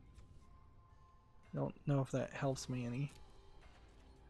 I think what I want to do is just attack. And unless he's got something he can do, we should be good. Because even if this blocks, we'll still get 3 health from it. I don't think that changes anything though. Yeah, I think that was a waste of his sleep dart. Where I could use that on this guy right now and it would be way better.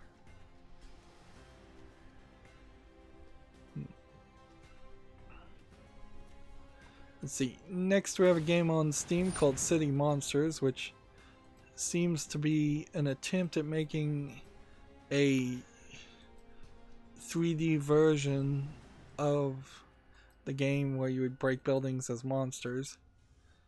And while I would like to see a good version of that game, this kind of just looks like a low effort Unity asset flip game. Free. Rampage is the name of the game I'm thinking of. 3D version of Rampage. The price is right at free. It's English only. But it looks at best like a student project, and it's not labeled as one, so I can't really say anything more about it positive. Let's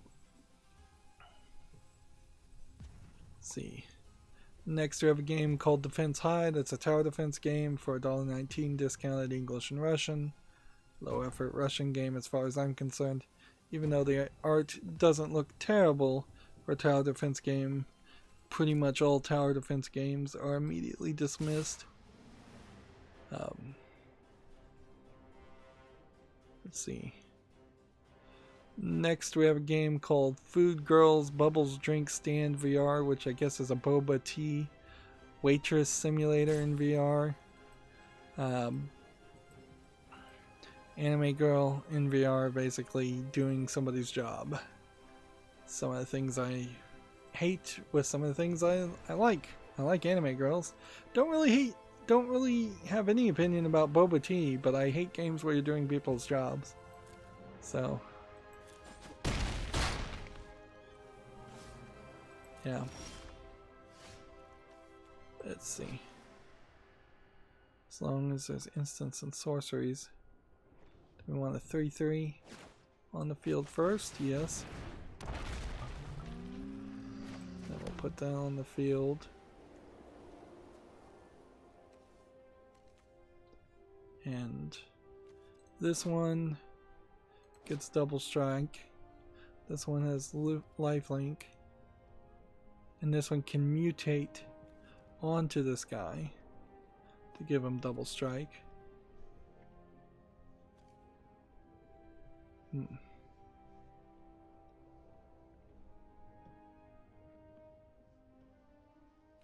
Could mutate on either one of these guys, actually.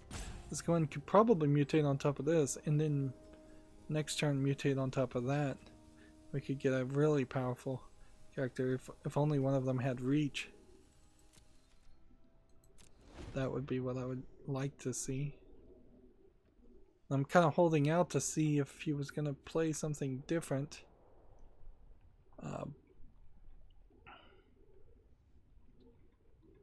This VR game, Food Girls Bubbles Tea Drinks Stand VR, supports English, Japanese with full audio and Chinese, so I have to assume it is a low effort Japanese game.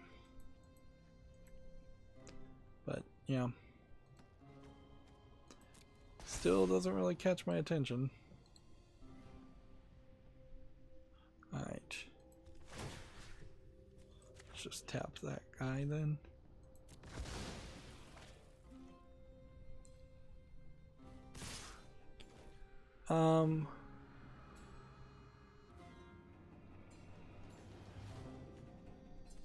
Shoot. I guess the sleep dart is not as useful as I thought.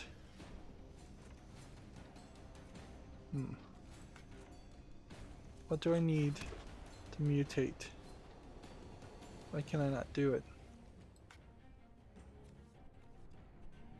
This is a dinosaur. This is a creature.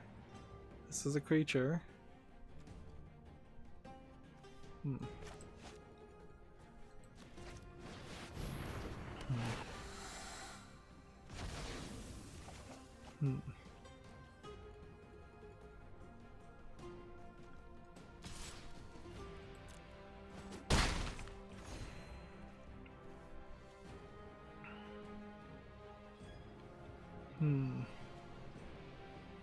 I can't cycle this.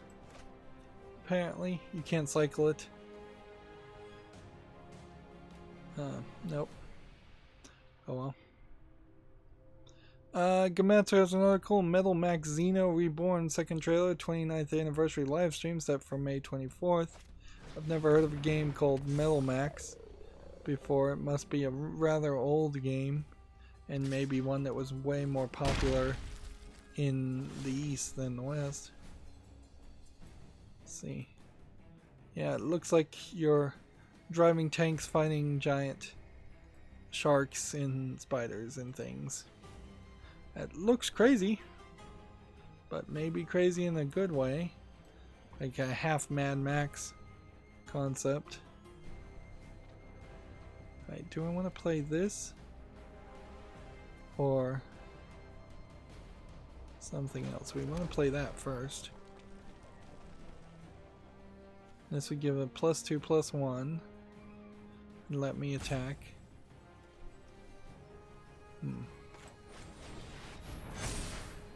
And what else? Let's see, tap an untapped creature you control. No, I don't want to do that. I should have played differently, but whatever.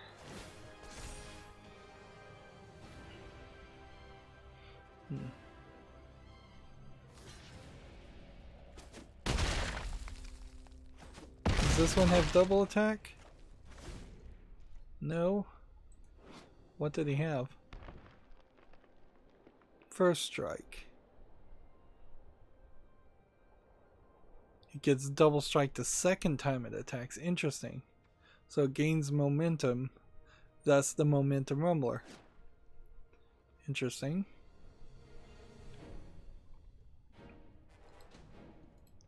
See, we're learning. Very slowly, very slowly we're learning these cards. Let's see. Next we have a game on Steam called Euphoria Supreme Machines. And what is it? Some kind of 3D platforming puzzle game. It's tagged as an adventure. Looks like it's a laser redirecting puzzle game of some sorts. It's rated positive enough right now. It's early access, it's $10.79, it's English and Russian. I'm going to give it a follow and we'll see if it gets some more reviews. It does look somewhat bland, but if I had time to sit through the entire trailer, maybe I'd see something I liked, or maybe not. I guess next time I do a follow list cleanup, I may have to actually sit through a lot of trailers and give games a better shot. Hey, look at that. We made it to Bronze Tier 2. Hey, if we could get up to Silver Tier this month, that would be great. And you know what the thing here is, I'm not just completely boning this up. My deck isn't total garbage. And honestly, there's something I could do in this if I really was crazy. But you know what, I'm just gonna stick with what I've got. We'll just stick with the date we brought as a, not change the horse midstream. Which one of those references is worse to make?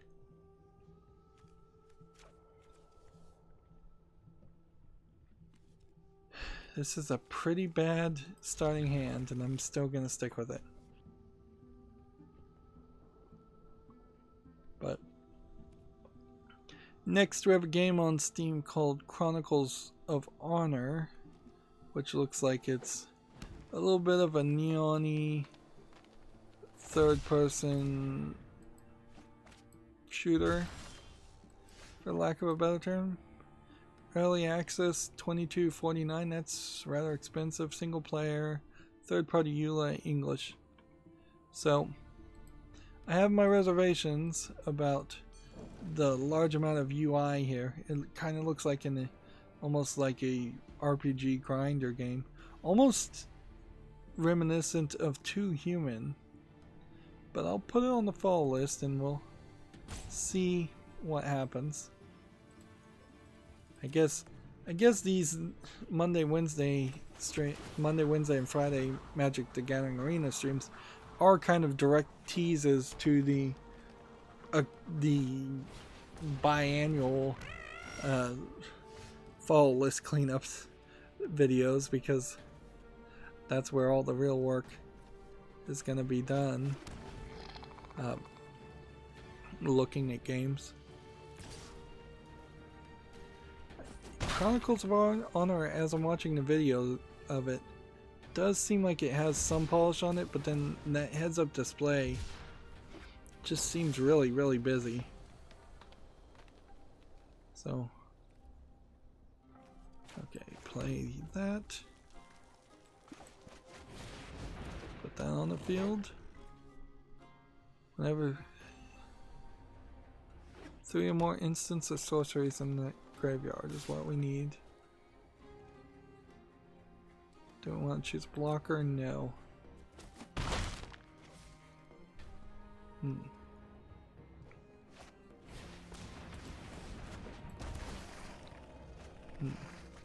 Other cards that we have that we can play.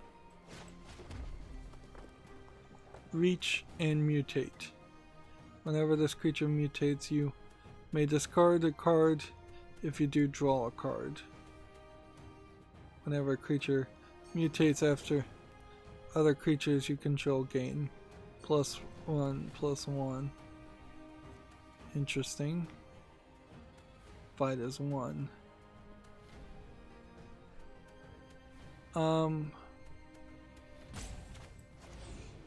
Mutate this onto this. So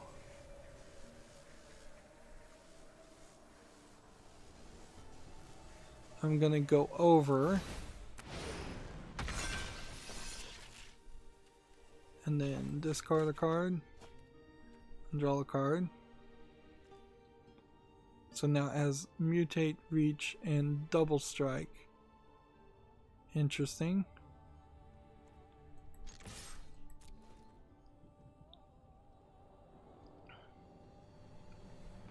And so this is going to want to block.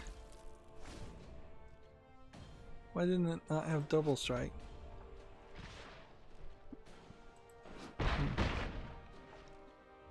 3 or more instants and sorceries, so it doesn't get double strike quite yet, but let's see.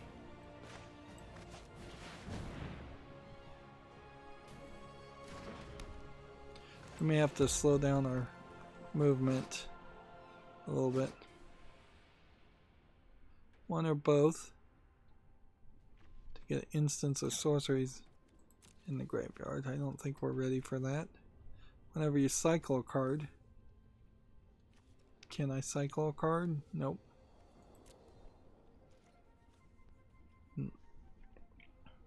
Next we have a game on Steam called Nuclear Rifle, which seems like a pretty generic name. And it kind of feels like an asset flip first person shooter. Look at those trees in the background. Yep. Generic name, generic looking graphics. $5.99 English and Chinese. Quite the collection of garbage that came out today, this Friday. A lot of those games could have been curated out. We're now at the 2-hour point of the stream. I have to give victories for daily quests too, because like now is the time you want to get as much experience, as much gold as possible. These cards actually do feel good, so we're not running into a bad experience. Are they gonna try and beef this guy up? See, he's probably gonna try and cycle this guy to make him do 4, 3. And can I play this as an instant? Oh man, I should have probably played this earlier.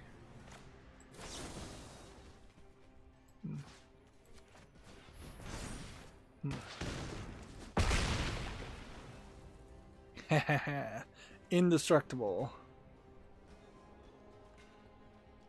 So should have probably done that earlier, but that worked.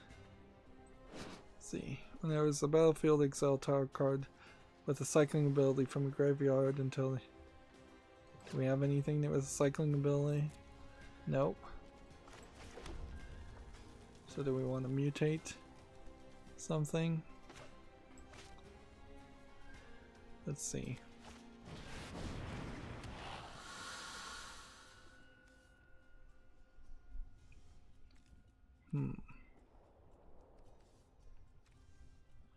Do I want to attack?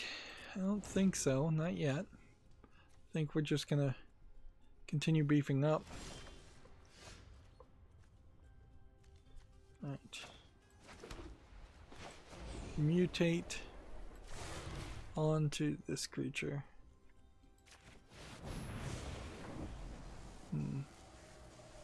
And we go over. And that should... I guess it doesn't change your attack or health at all. That's weird. It feels like it should.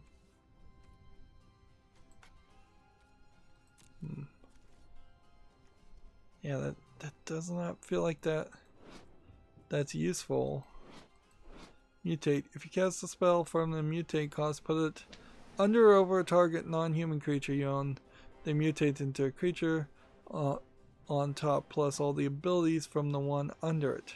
So it's just abilities, it's not attack. Interesting. This guy has the like championship pet. Interesting. That'd be crazy if I'm actually playing against a pro.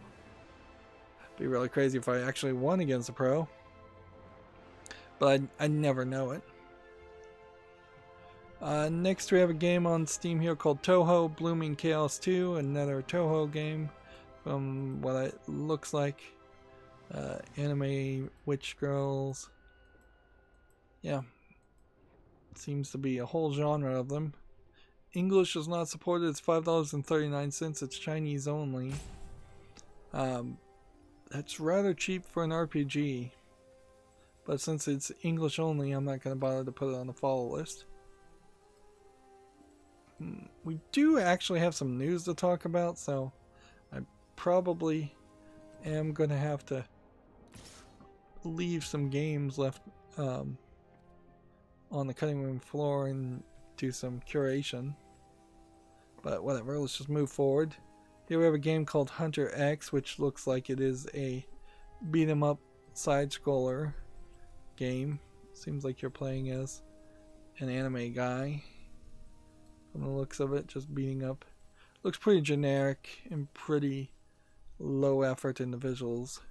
$4.99 English full audio, Japanese, Chinese, and Korean. Yep, I don't see anything here amazing. Yeah, Oni Chambra, it is not.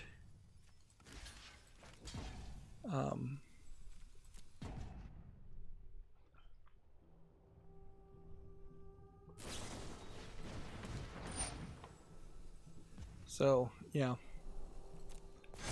That's what I figured. He was gonna play a spell.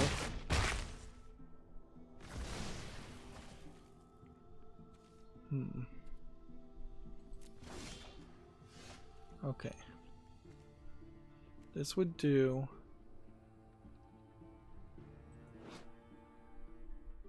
Exile tap creature. Put 1/1 counter on creature that... This would get rid of that guy, but I don't see a real reason for this. This would just do 1 damage to each creature your opponent controlled. I don't see a point in that. Just gonna attack. We'll just see if we can do some tit for tat damage. Like, he only has 1 spell left.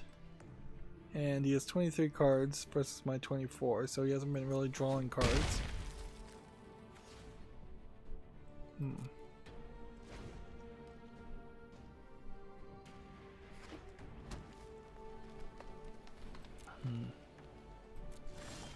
Interesting, he decided not to attack.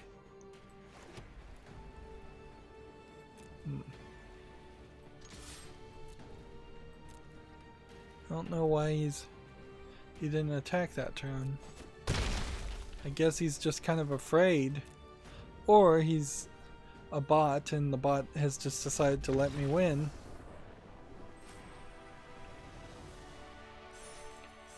So yeah, if that was a real person, that real person just totally let me win when they could have beaten me out of either a lack of interest or fear of cards I was holding that really wouldn't have saved the day. Let's see. Next we have a game on Steam called Cryptic Rooms, which looks like it's a low effort horror game, kind of a reference to the Cube if I was to guess. It's VR $7.99, English only. Looks terrible. It really is just a reference to the movie Cube from the looks of it. There's a better game that rips off the concept of Cube. There's actually a better game and its sequel that rips off the GameCube, and that still never went anywhere. I guess we'll wait till we go to 2 minutes here and see if maybe we're running into some network things. We have a new background. What will be interesting to see here is if this background changes, because in the 2 previous expansions that I've seen, it's just been one specific background image for this load screen, when it would have been really easy for them to cycle through several different backgrounds, or you know, even if you're just cycling between this background and the Theros Beyond Death background and the Throne of Eldraine background, it wouldn't be too hard to have something in the settings to select what backgrounds you want to see. There's several gacha games that have those options where you can just say, hey, I want to see this background versus another. It'd be real easy project. 1 day worth of coding, really.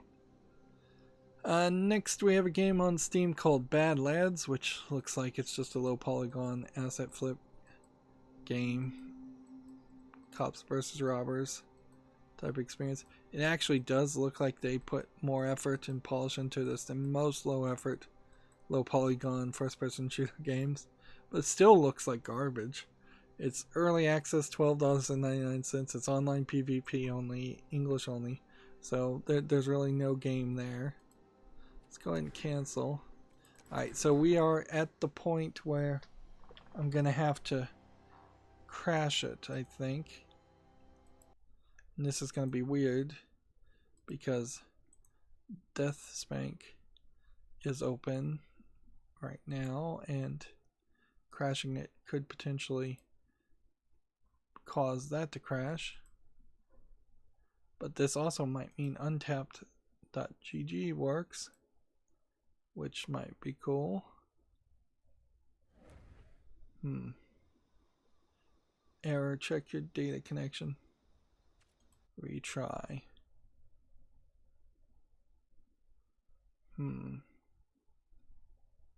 Interesting that it's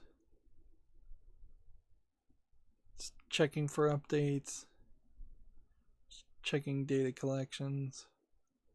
I assume this is a version number over here and not some encoded way of telling an IP address or something like that.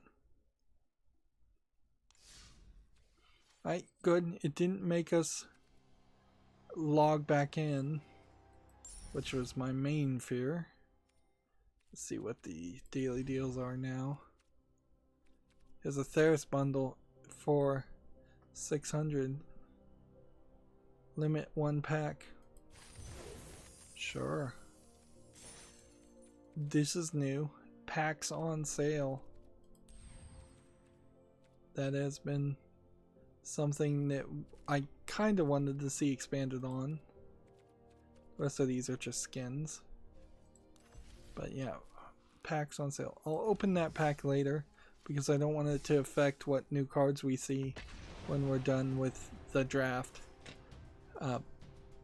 So we'll open that at like the last of the stream. Komatsu has an article. Ninjala's open beta test is set for April 28th. Ninjala seems like it's trying to be a Splatoon free-to-play game, I think. Oh, I don't really want to have to re-roll a second time. So I'm going to do that. Then I'm going to go ahead and put that at the bottom. Let's see. 1 mana, it does 1 damage to everything. Yeah, that should work fine. Ninjala might be good, depending on how it plays and if it gets a player base, like Splatoon. Although I imagine Splatoon's player base isn't terrible even now. But yeah, if you're tired of playing Splatoon and you want to play something like Splatoon, Ninjala is probably the closest option. Next we have a game on Steam called A Fold Apart, which is a puzzle platforming game where you fold the world to manipulate it, which sounds very interesting. We've seen a lot of games though where it's like 2 characters and they're kind of in their own separate worlds, so that story's not particularly as unique as people seem to think it is. But this doesn't look terrible. It's $19.99, whole bunch of languages. It's already on my follow list because I think I saw an article about it. So it is now available. We'll just have to wait and see if people are willing to review it. And meanwhile, let's play the game. So we have a creature and a human, which puts us in the position we want to be in, so we can gain +1/+1 on both of them and give them indestructible, and potentially even play this if necessary to wear down any defenses he decides to put up. Alright, this next game on Steam is tagged sexual content and nudity, which also brings us back to the position that the adult games are potentially going to be sent back to being released once every 2 weeks on Fridays by Valve. I would also say there's... Do I want to give something double strike so early? I don't think so. I can just attack. Let's see what this does. Yep. There we go.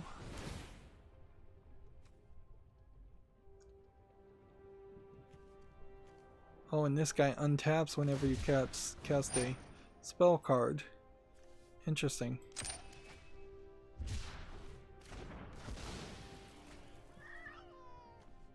So then I can just activate the ability and do 1 damage to him. Nice. Nice. I did not intend for that to happen.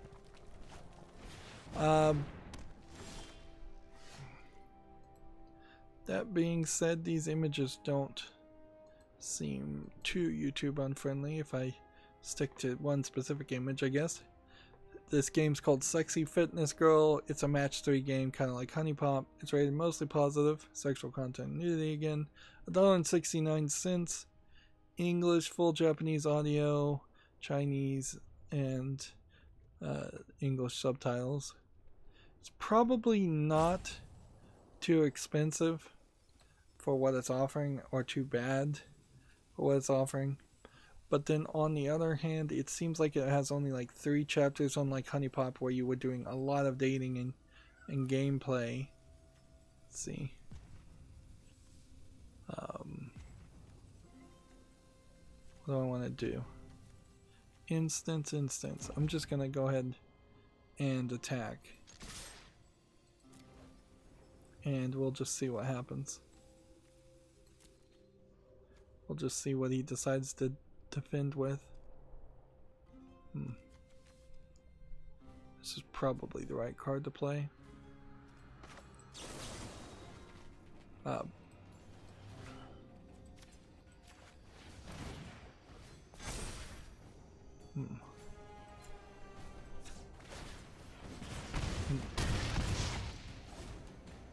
There we go. So 10 to 20, not bad. I would say Honey Pop is probably the only match 3 adult game that you ever need to play, though. Honey Pop and Honey Pop 2 when it comes out. I don't think that there's a long collection of other options to consider there. Double strike instant or +1. I could kind of do both. Or I could gain 4 health. Let's see. Let's just see what happens here.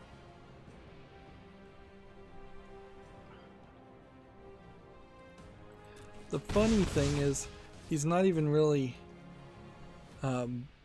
concerned about the amount of damage I'm doing, because it's not like these guys have particularly a lot of damage on them.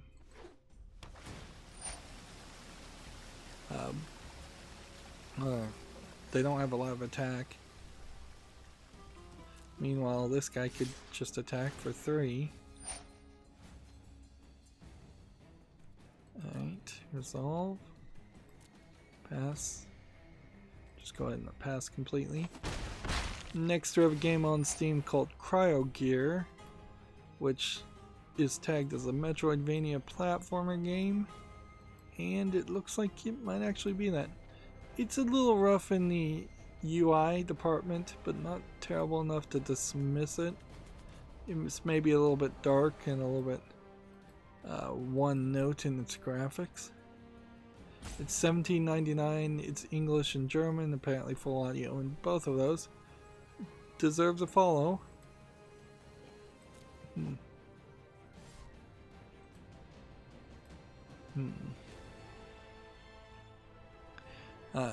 Gamma Sutra has a job listing. Stardock Entertainment is hiring a graphics programmer. I believe Stardock makes 4X real-time strategy action adventure games. It says it right there. Yeah. So, don't have to speculate too much there. Here we have another joke, low effort garbage troll game. Jesus Strikes Back 2, The Resurrection, right after Easter. And I said this a couple days ago, you know, making jokes or making troll games around Christianity around Easter is not a way to ingratiate yourself with the true believers out there. This is $16.99 discounted, English full audio, and it is just total garbage. Let's see, creature egg type.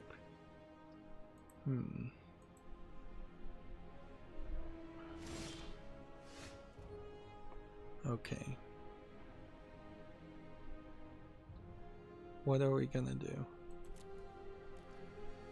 I attack with this. And then I can play this, I guess, to put this on this.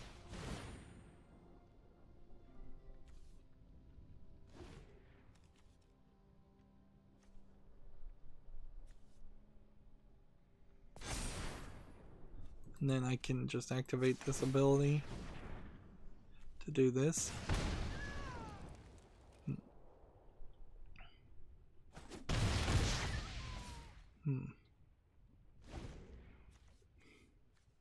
these either these guys are bots or these guys are just really, really bad.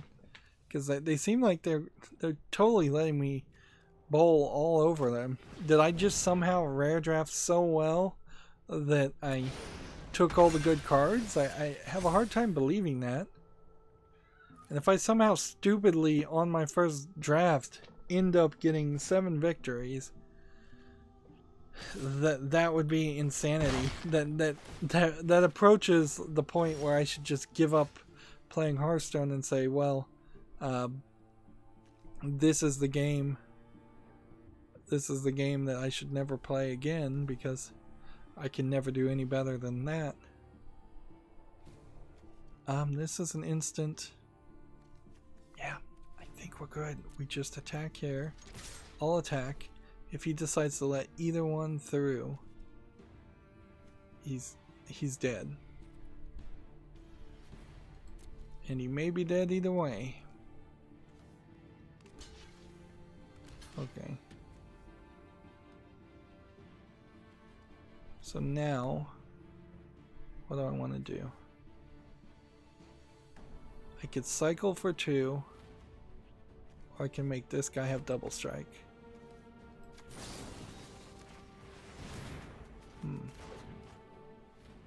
So this guy now has double strike, and I can activate this ability.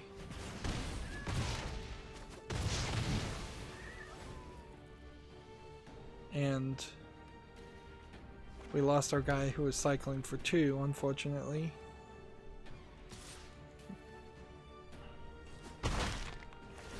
But I could potentially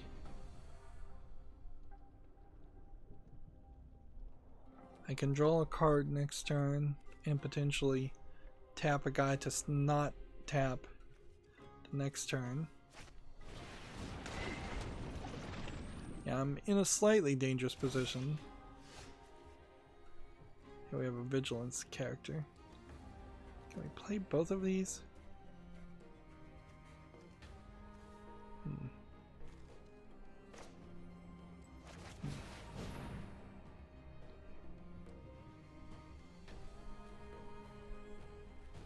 This could exile a tapped card. So this could tap a card. Tap an untapped card and exile a tapped card. Okay. That might work. Just auto pass.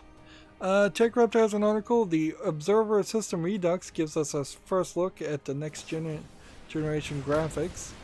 So here's a little screenshot of what I think is the sequel of Observer, but maybe it's just a remaster or graphics update of Observer.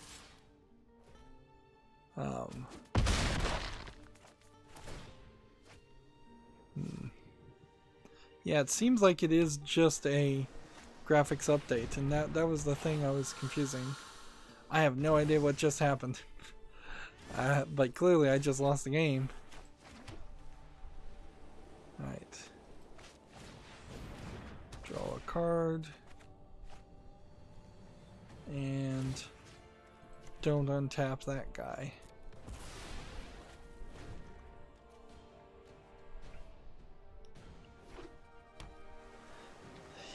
I am doomed. I guess that's what I get for not paying attention. But we definitely didn't do bad considering we were rare drafting. Not bad at all. So let's claim our prizes. 2 packs and 1,000 gems. That's quite a lot of gems. And that is exactly what we needed because we needed to potentially open up the mastery rewards. Alright, so it won't really skew our results if we open this other pack. Everything we got here, with the exception of the wild cards, is not new. Except for that, that's new. So that was a good pack. Or I think about as good as you're going to get. If I understand things right, you're pretty much guaranteed that all of these are going to either be common or uncommons. Which maybe means it was pointless to use all the wild cards to open commons and uncommons. Yeah, that might have been just some complete idiocracy on my part. Maybe I should have gone back to older sets and used the commons, the wild cards on those. But yeah, that's not bad. And would I really be amazingly happy if I did end up getting cards that I don't have from Theros? I mean, it would be nice, but it wouldn't really change much. People don't really like Theros. I feel like we're in a much better position now. So now is the time to take note as far as, do we have 1 copy or did we get 4 copies of new cards? And it seems like we've got a decent mix of either completely filling out collections or getting 4 copies or 1 copies or something between then. So now if we go to not collected and look at Ikra, how are we doing after our first draft? We're missing a whopping 3 whites, 2 blues, 2 blacks, 2 reds, 1 green, 1 white, black, 1 mixed colors, lots of mixed colors things. Yeah. Destroy all non-land permanents your opponent controls. Yeah. So 24 plus 5, 27 cards. That's all I am missing from Ikra after opening 30 packs and doing 1 draft. That is as far as not collected. Now if we were to say include all the cards that we don't have 4 copies of, sure, then we're going to start getting into the hundreds of cards. But a lot of these gaps will fill in, and a lot of these cards we won't play at all. Unfortunately, yeah, that seems like 70, maybe 80 cards that we don't have 4 copies of. I don't think there's really a reason to slow down here. They did increase the price of the Mastery Pass, and it is worth mentioning that it is 3,400 gems, which might mean that we're going to start seeing a reward system improvement. Let's see. 10 levels for 5,400, and they say that's a $200 plus value when fully unlocked. You'll immediately receive a new character to play as, this pack, this creature, and this.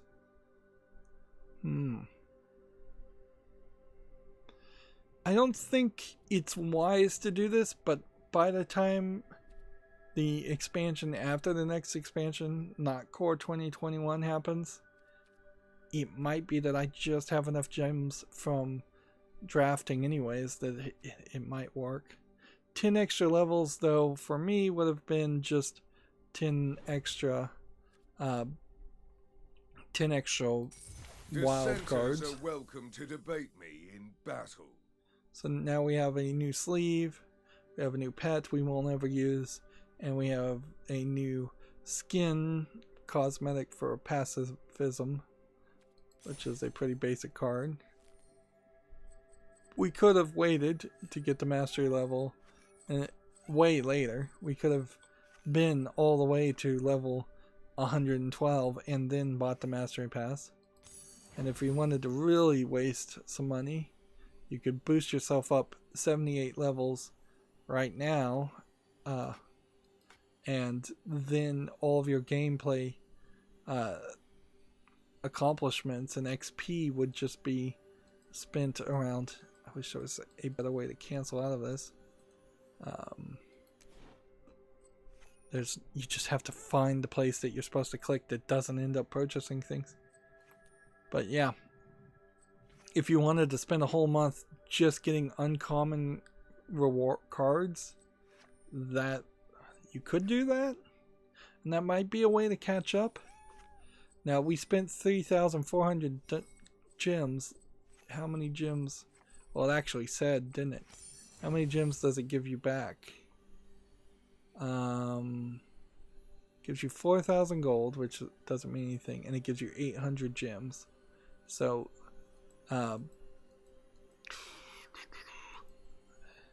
2,800 gems are we need to now build back up. This is the mastery passes are the only thing I spend gems on at all, so that's another thing. And we need to play green and white spells for the daily quest, and we need to get victories done. So here we're gonna have to try Force Mites. Oh, this is a different background. Nice.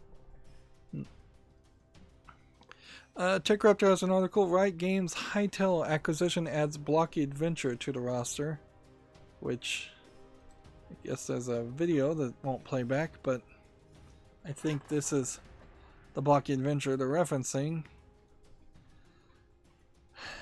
So we'll play one, maybe two games left, but I'm going to just try and cover the news very quickly. TechRaptor has an article here. SpongeBob SquarePants Battle for Bikini Bottom Rehydrated is out this June. Apparently it's not getting delayed. This is the remaster. I guess I kind of want to see what it plays like. I don't know if I really want it. Apparently it is a collector's edition with a toy and stickers and all kinds of things. But I want to see what the actual gameplay looks like. And they're just showing off a bunch of collectibles. Yeah, the game probably sucks. If I was to guess, being a remaster of an older game. As a YouTuber with the whole COPPA, Child Online Protection Act stuff, playing yet another kid's game from the perspective of a critic trying to inform parents, doesn't appeal as much as it once did. So I probably wouldn't play the SpongeBob game unless somebody wanted to gift it to me, and I probably could find some entertaining things to find into it, or at least some way to criticize it. Moving on, TechRaptor has a rumor here that Ghost of Tsushima is facing a delay to August. I wouldn't be surprised if almost all Japanese games are going to be delayed, and all games will just be delayed. I assume this is a Japanese game being made by a Japanese company. And we have another network bug. Alright, let's try it again. At least I'm not having to Control-Delete out of the Magic Arena. It does seem like it is just allowing it to happen. TechRaptor has an article here. Selena Gomez sues a smartphone game for stealing her image. Selena Gomez, apparently she's a fashion person or something. Yeah, you look at this image here, and it seems like the image was flipped and traced, and it wasn't changed at all when you compare just like this and this. The hair is a different color, the lips are slightly different, but the finger positioning, the pose, the outfit, it is almost an exact copy. It's a very, very low effort thing. Now, it might be frankly, that Selena Gomez doesn't own this photograph, but the photographer or the magazine owns the photograph, so that might be a problem. But she is also a famous person, so using someone's likeness when you're famous as an implied endorsement is not acceptable. What does this quick draft core set 2020 do? 5,000 gold using the core set cards, which I don't want core set 2020 cards more than anything else. We could look just very briefly at the core set cards that we don't have, but the problem with core set 2020 is that they were mostly reprints of Ravnica, Allegiance, and War of the Spark cards, and since all of those cards are about to go out of standard, getting more of these don't really make sense, particularly since a lot of these cards very likely are just going to get reprinted in core set 2021. So yeah, that doesn't sound that good. But a quick draft, select one card from at a time from rotating draft packs. Cards will be added to your collection and you'll use them to build 40 card deck. Play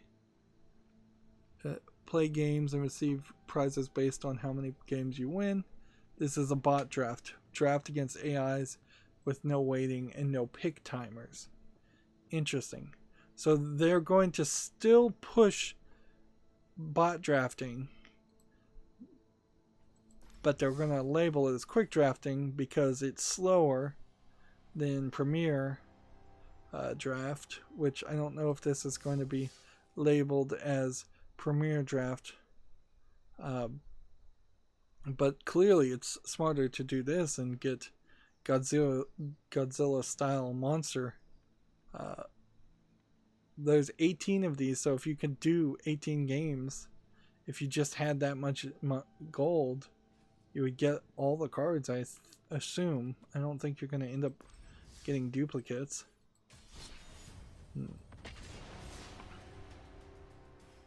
Yeah. I tried to play one fashion game, and it just had too many microtransactions. Like, the idea of the game wasn't terrible. It did feel like something, if you were somebody who was into fashion, and I won't gender it and say a little girl, but that's what I imagine everybody's thinking, including me.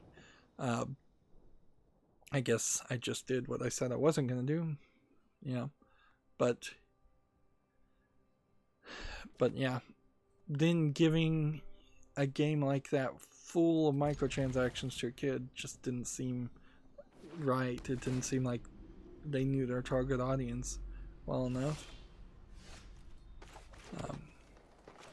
Or maybe they did know their target audience and they were gonna bleed them dry.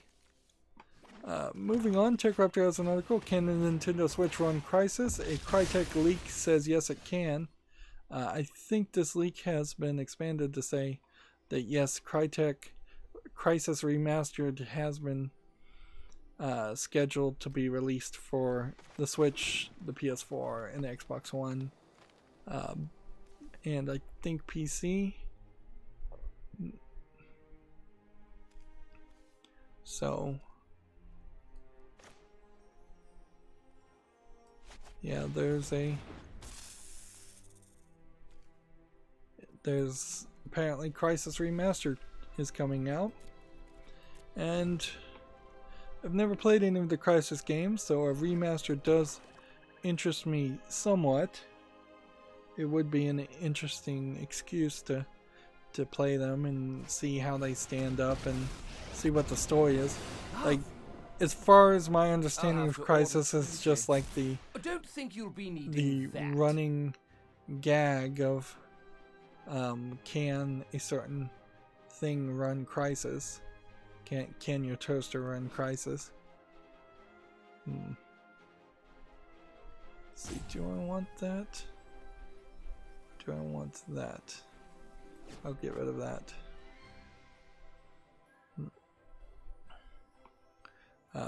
But I've never heard anything about the story or the gameplay mechanics. other than it's just kind of a generic first-person shooter, where a guy has like, I think, an alien suit that makes him super powerful, that he somehow got when he wasn't supposed to get it.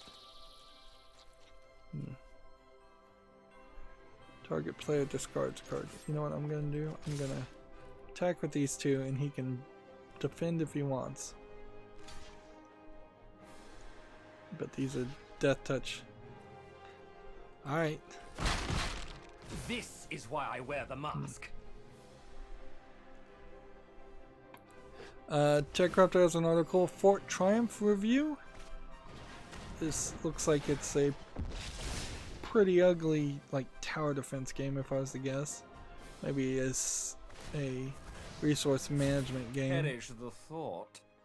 I gave it a 7.5, but by my looks, it looks pretty boring. A colorful squad-based strategy game with a focus on physics-based combat that's held back by a lack of hero variety. Let's see. Alright. That, I didn't really find that review, as I skimmed it, very useful, because I guess my instance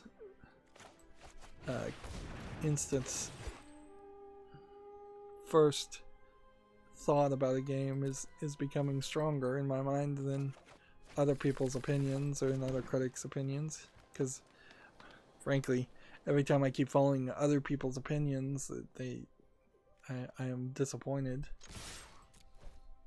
by the game. Like, there's been way too many games overhyped. Okay.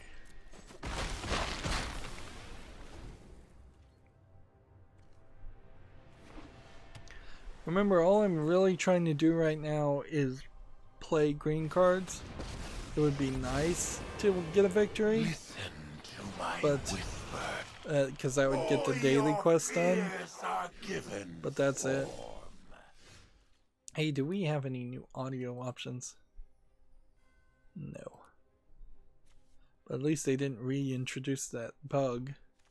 So we have to give them that credit. Oh, I am gonna love tearing this place to the ground. Let's see. We have two that we could do.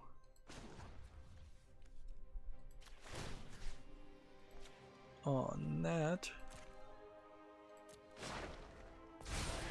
I'd get out of the way if I were you. Now are those... So now this one has trample.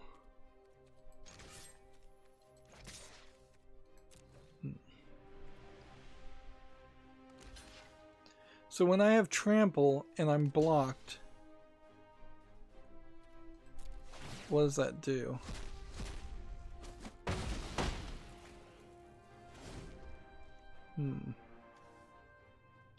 Does that continue to do damage? Terror lurks among us. See, next we have a game on Steam called Rydo Story. It looks simplistic, kind of creepy, but it doesn't look like Lucky much of a for me, game. I like a fight. Let me see if I can let the trailer play and see if I figure something else out about it. Equal to your devotion of green.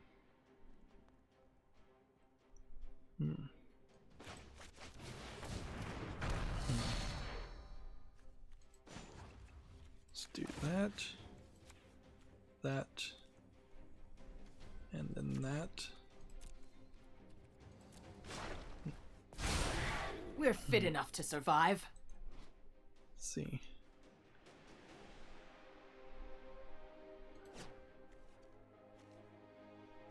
Tapped, tapped.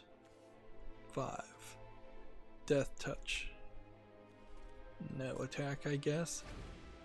I need to use my ability to kill the guy with Death Touch.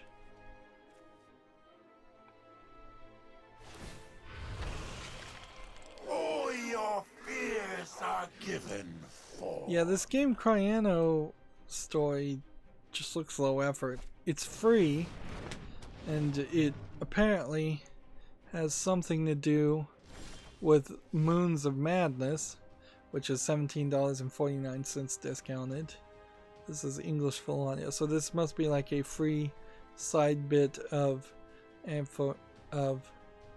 game. It's from the developers Allison Smith, which I believe are the team that made a game called Allison Smith. And actually a lot of their games are rated positively. Every game that is reviewed here is rated positively. So guess that might mean something. Let's see, complex puzzle design to ascend intergalactic forces. Really looks like garbage to me though. How? There's some inconsistency there. Let's see.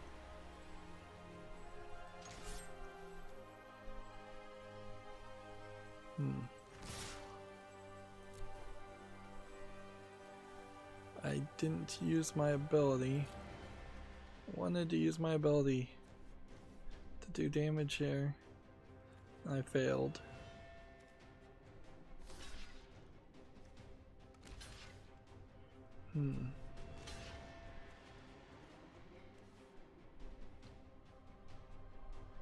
Alright.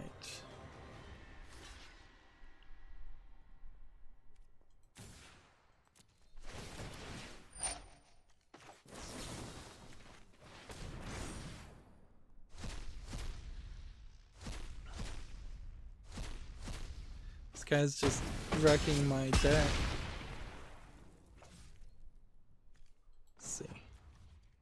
Target creature deals damage equal to its opponent to target creature or planeswalker. There you go. How about that? You picked the wrong fight. My inspiration. So that did something?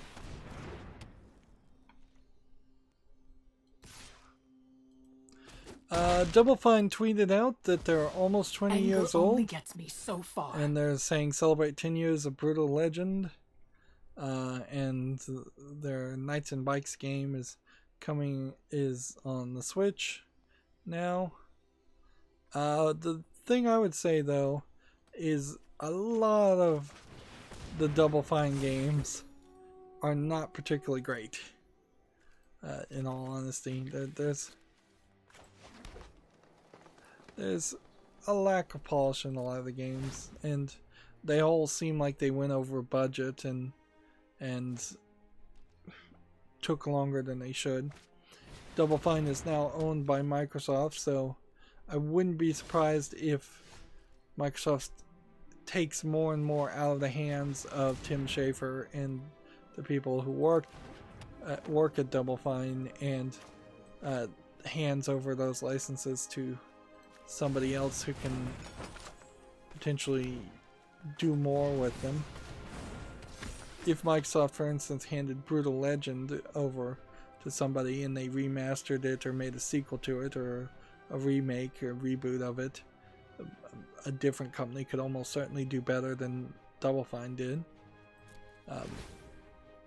And some of their games, that works. A lot of their games, it doesn't really matter.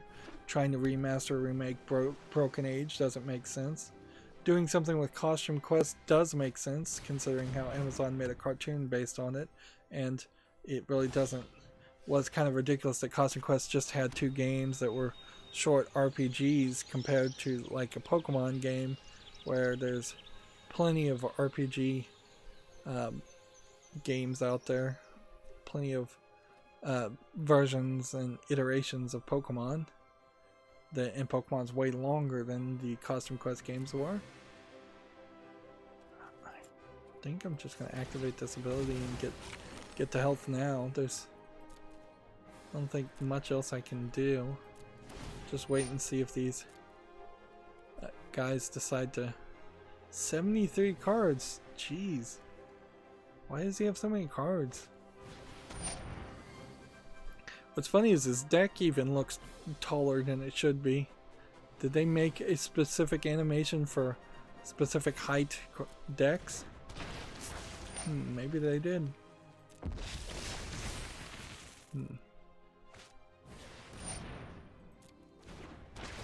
What does this do?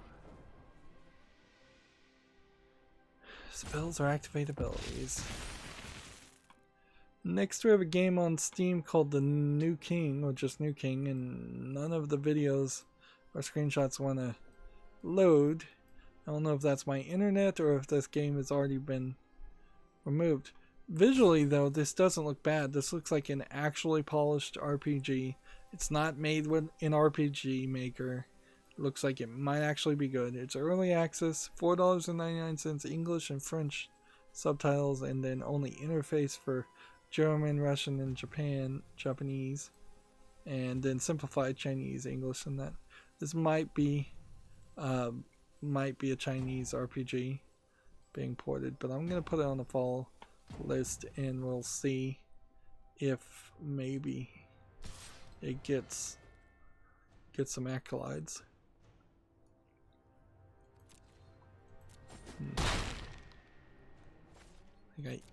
I don't know what to do here. There's kind of nothing I can do.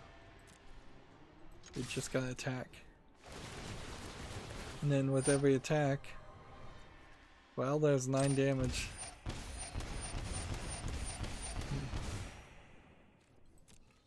Yep, he wrecked me.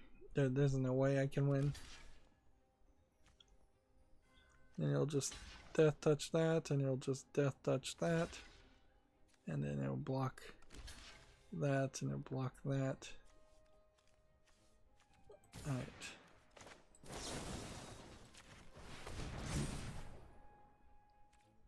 And we'll see what happens there.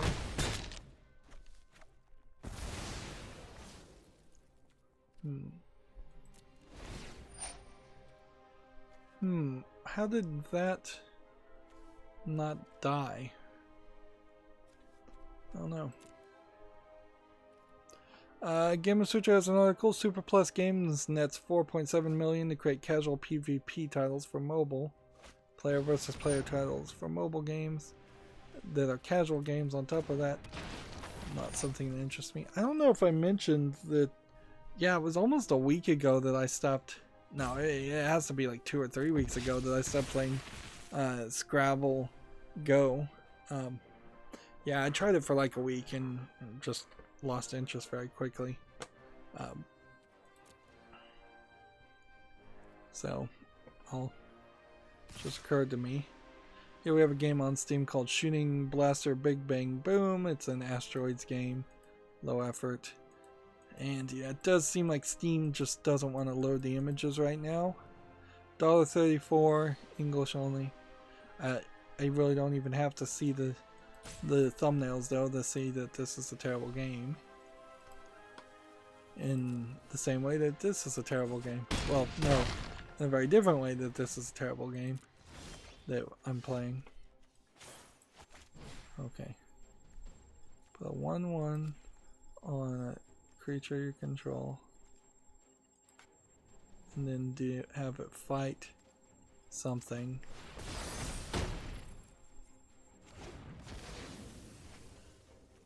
Okay.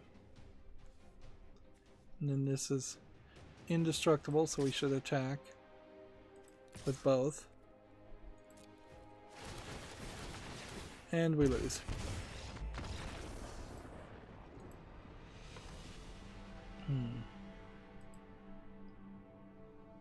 Did we get the daily quest done? We are literally 1 green or white spell away. So we have to play 1 more game. Next we have a game on Steam called Sparkle, which looks like it is a shoot 'em up game that also has some kind of like jigsaw puzzle mechanic to it, which sounds insane. This sounds like a crazy Japanese tasking idea more than anything. So it almost feels like you're playing Tetris and shoot 'em up at the same time. Has a unique art style to it. I won't particularly say it's good. It's from a company I've never heard of. It's $7.99. One-on-one jigsaw buildings, scroll shooting action. English only. Talk about mixing two games together that nobody would have ever thought of.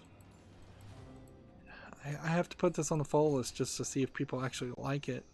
I imagine they don't. I imagine they think it's a huge mix mash of dumb ideas. It's Spark and Sparkle is the name of the game, not Sparkle Sparkle. I misread it.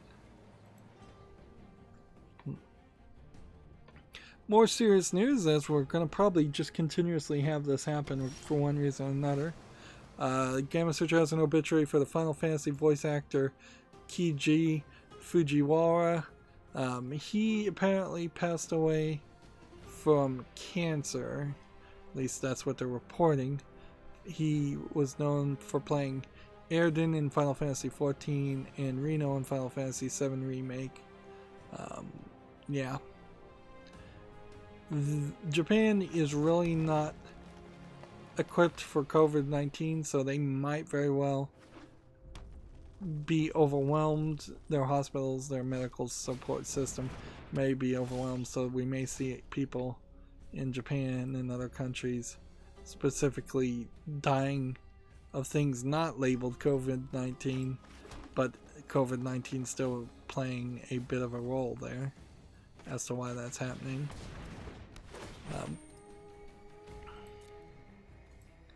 And there definitely could be unforeseeable long-lasting effects in general of all of this happening. Moving on, Geomancer has the Crysis Remaster announced for PS4, Xbox One, Switch, and PC. New graphics features, high quality textures, and more. The irony, I guess, would be here is that since Crysis is kind of known as being demanding on hardware, people might eventually realize that it probably was just never well programmed. It may be a tomato distinction, but I kind of think had Crysis been better optimized, it wouldn't have become known for being the software that is demanding on CPUs and GPUs. And very possibly Crysis would have not been known for anything then. Because besides it being used as a benchmark, the only thing I know about it is it's a first-person shooter, and the character you're playing has some kind of like alien armor. I know nothing more about the story. Now, in all fairness, I don't really know the story of Half-Life either, so... and when I saw bits of the story of Half-Life 1, it seemed incredibly ridiculous and simplistic. On the other hand, there's another thought to be concerned about. If Crysis Remastered does not convince more people to use the CryEngine is probably dead and buried. Like, I don't think there's going to be many people demanding to use it, and that's probably not good, because we don't really need everybody to go to Unreal, because then that puts the Epic Game Store and Epic in general as the controllers of basically almost every AAA game that's being made. And sure, there will be some that still use their in-house engines, but most in-house engines at this point don't work very well and are just really old. So I would much prefer some competition. And while Unity can provide competition in many other styles of games, first-person shooting I don't think is one of their strong points. So Crisis existing makes sense, and I would like to see the next Crisis version of Crisis to be successful as an engine. I'd like to see the next version of Source from Valve be successful, so there's at least 2 or 3 competitors in the field. Moving on, TechCrypto has an article: the Indie Mega Booth sale will temporarily replace in-person events. So, yeah, they're not going to have any events, and instead they're just going to have sales, which is a tacit admission that all the Indie Mega Booth ever was, for better or worse, was a way of promoting and advertising video games, because at least every other presentation event has not just devolved down to a sale. It's devolved into a digital presentation of some sort, so that at least there's another step away from it being a commercial. But yeah, they've always been commercials, and people should easily have been able to figure that out. Even the Steam, like, Indie Games Festival, or whatever that Steam festival is that's most recent, it is just advertisement, just trying to hype up games and get more people interested in buying games.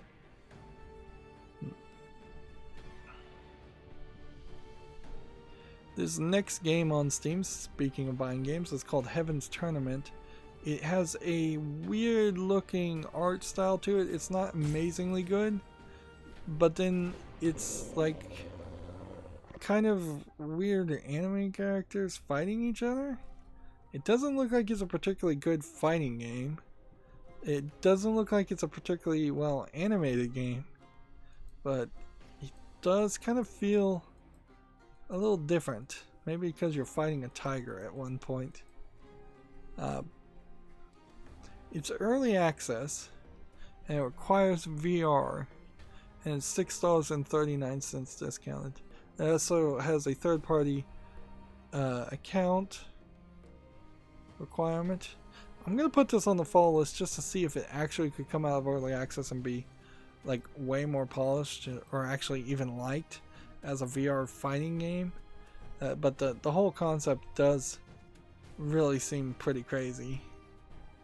Like, I don't know why you would have a fighting game in VR, particularly one that's not first-person perspective. Whose turn is it? Is it mine or theirs? Let's just go ahead and auto pass.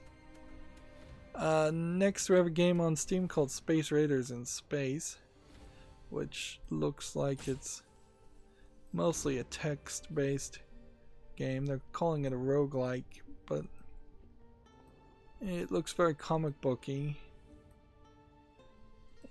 I don't think there's a game here, like a top-down twin-stick shooter, kind of XCOM game. Almost looks a little bit like Comic Zone.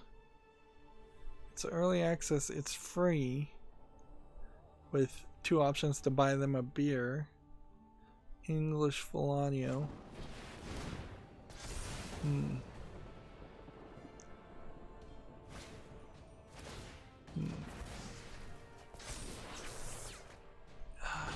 I don't know. I don't know if there's a real game here at free. I'm gonna give it a fall list, which is weird because honestly, if it's a free game, you can just go out and check it yourself out. But I'd actually like to see if people like it, or if they say it's just like 5 minutes of gameplay. And it would be interesting to see if they actually gain some level of success just giving away a game for free and then having DLC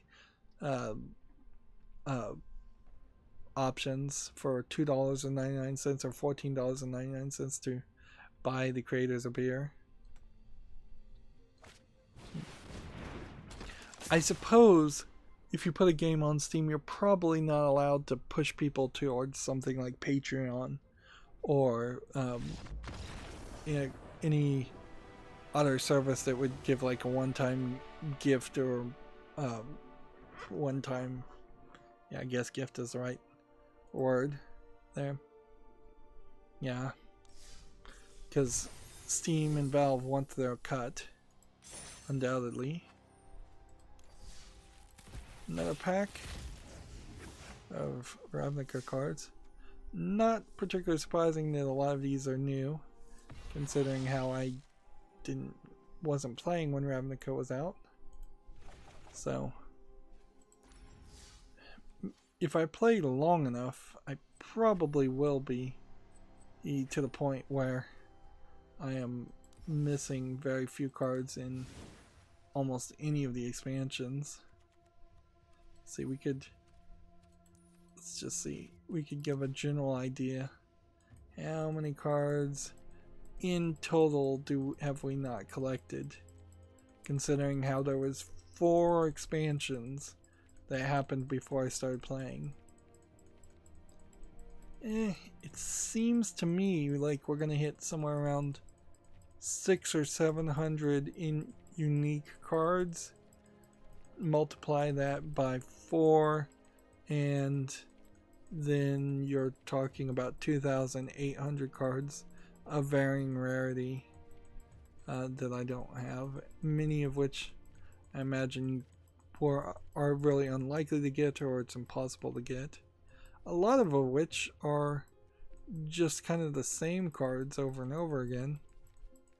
So that is another consideration. Yeah.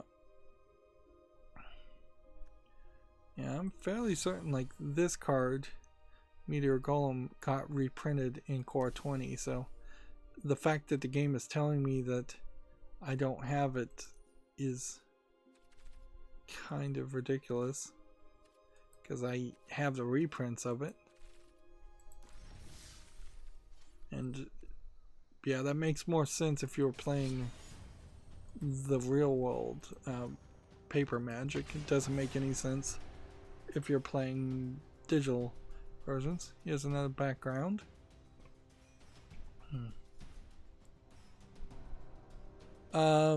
Techcraft has an article. Updated: Amazon France trolled the internet listing console exclusives coming to PC. Days Gone PC edition kicked off the party. So apparently Amazon France is not wanting to do business with people. Gran Turismo Sport, Uncharted, Nathan Drake, and The Last of Us Part 2. There was another game that was allegedly, at least from the creators' comments, listed as coming to PC, and it definitely, according to them, is not coming to the PC. Alright, well, there goes the land, which probably isn't what I should have discarded, but it's what I chose. I can discard a Bowl of Citadel next if I have to discard another card. Now we're just back to playing my regular deck and trying to get victories as quickly as we can. Here we have a game on Steam called Billion Road, which, if I was to guess, is a Mario Party game. And it looks rather nicely animated. Can you play it single player? It's $31.99, so it's really expensive. It does have single player. Has remote play together as an option, and it's English and Chinese. So really, really expensive, but not bad looking by any means. So I'm gonna put it on the fall list. Oh, I keep forgetting to mention that yes, it does seem China has straight up forbidden their citizens from playing online games with foreigners. They're just pushing censorship. They don't want to run the risk of I guess any Chinese citizens telling people outside of the world that COVID-19 is way worse than what they're claiming, what the official government statement is, or they don't want the rest of the world to inform their citizens how terrible their government is. And oppressive and censorious it is. That's my assumptions as far as why they're doing that. They did that fairly quickly after they banned Animal Crossing in China. And as far as I can figure, there doesn't seem to be a real triggering event for it. Yeah. So, yeah. It's pretty typical of the behavior of the Chinese government, though, so I'm definitely not surprised. And any video game company should have seen this coming a mile away, and that's why trying to do business in China is just a fool's attempt. It's just not going to happen.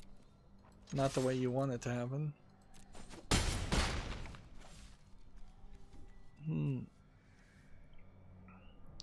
I could sacrifice something and get 2 food tokens.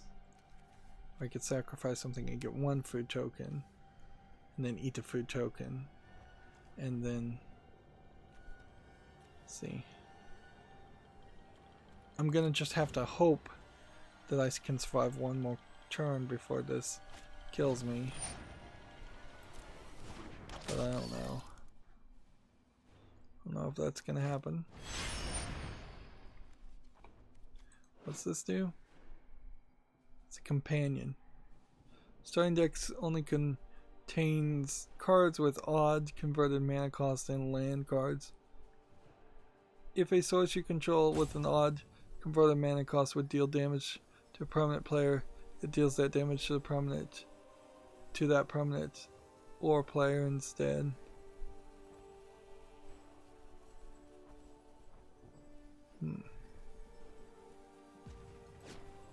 I don't even know. Like, I don't even know what that means. But clearly I need to start building decks around companions. And a companion like that in particular.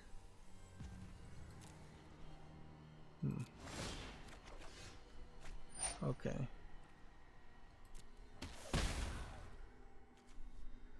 I'd like to put this on the ground,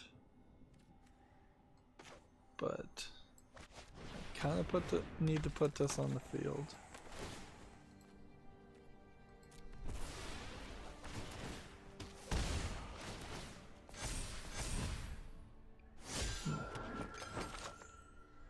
Let's see.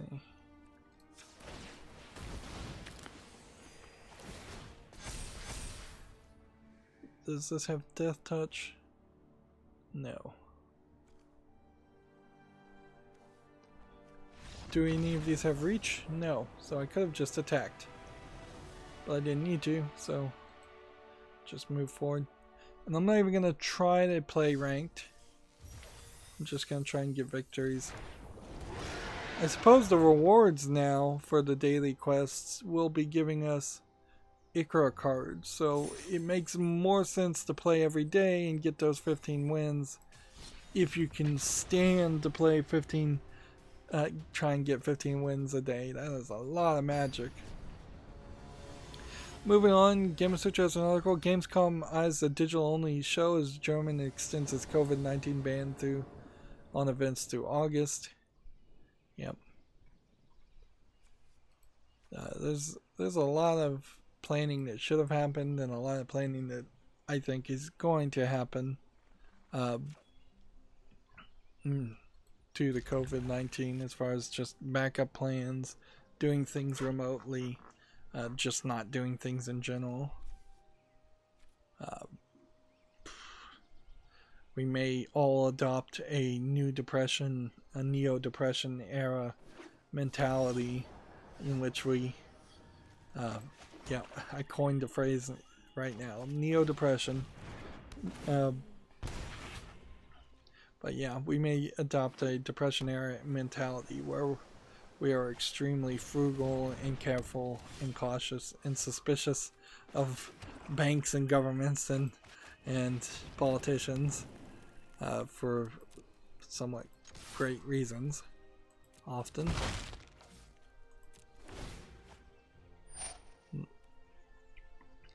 Game of Sutra has the same article. Indie Mega Booth winding down operations due to the coronavirus.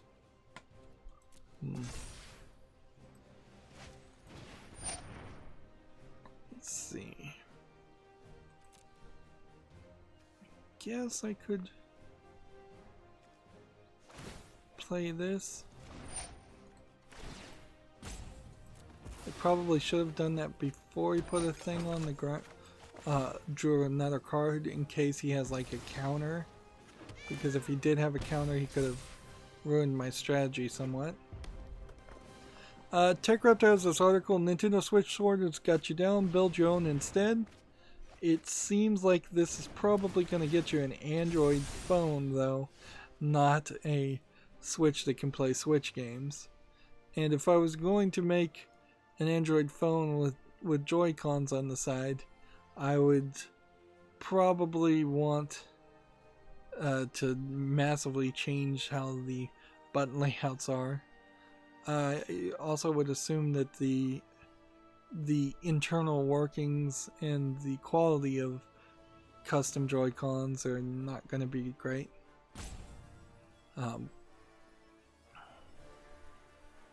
So there are better things and easier things to build than trying to build a Switch. And for instance, a PC that could run Dolphin emulator pretty well, and that would let you play games, even a few of the Switch games, on top of being able to play a ton of other retro games from Nintendo consoles and other consoles.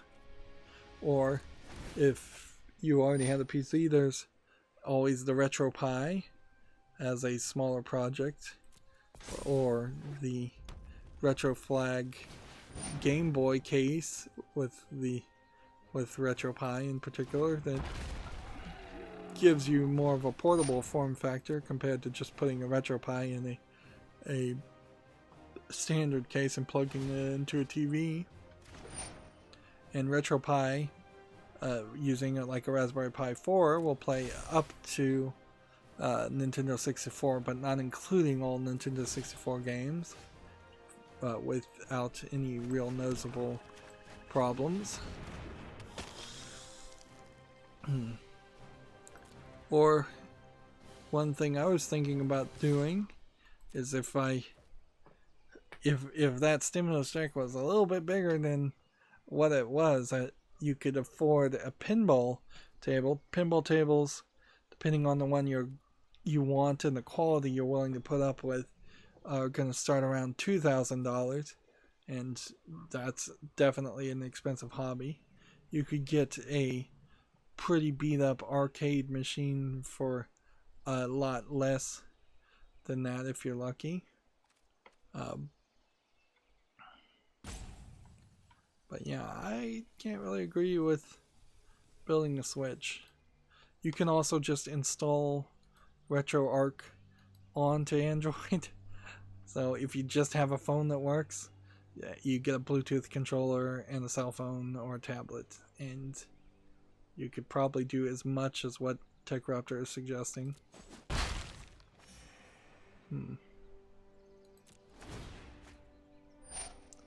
It is an interesting thought, I suppose, as far as what would I change or do different if I was going to build something like the Switch and try to stay within the same budget. Ooh, an 8/8 Kraken. How do you summon an 8/8 Kraken? Oh, you have to remove 8 foreshadow counters, which you get from drawing. Interesting. TechRaptor has the same article. Gamescom 2020 physical conference won't be happening. Gamescom is the German event that arguably was getting bigger or is bigger than E3. So there's basically no major video game presentations happening for the rest of the year, I would say. I don't think any of the like Tokyo Game Show, if that was even going to happen this year, is probably canceled too.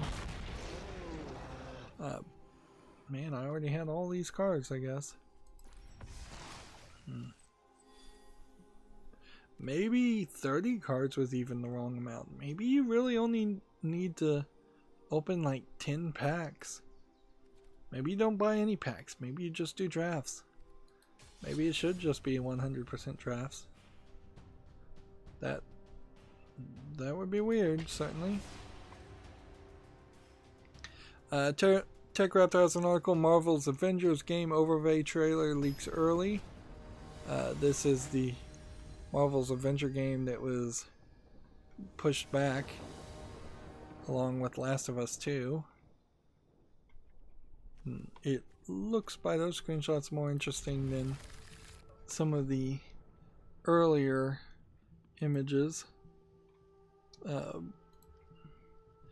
this was the game where it mostly has to do with Miss Marvel. She's either the character you play as or the character you follow throughout the story. And all the other characters don't quite look like the characters from the movies, so there's a bit of a disconnect there. Yeah, just look here for a second. Like, here's Miss Marvel, and then there's Iron Man, but just look how much she stands out of the crowd compared to the Hulk and all the other characters. She's not in the same league as the other Avengers by her just basic appearance alone.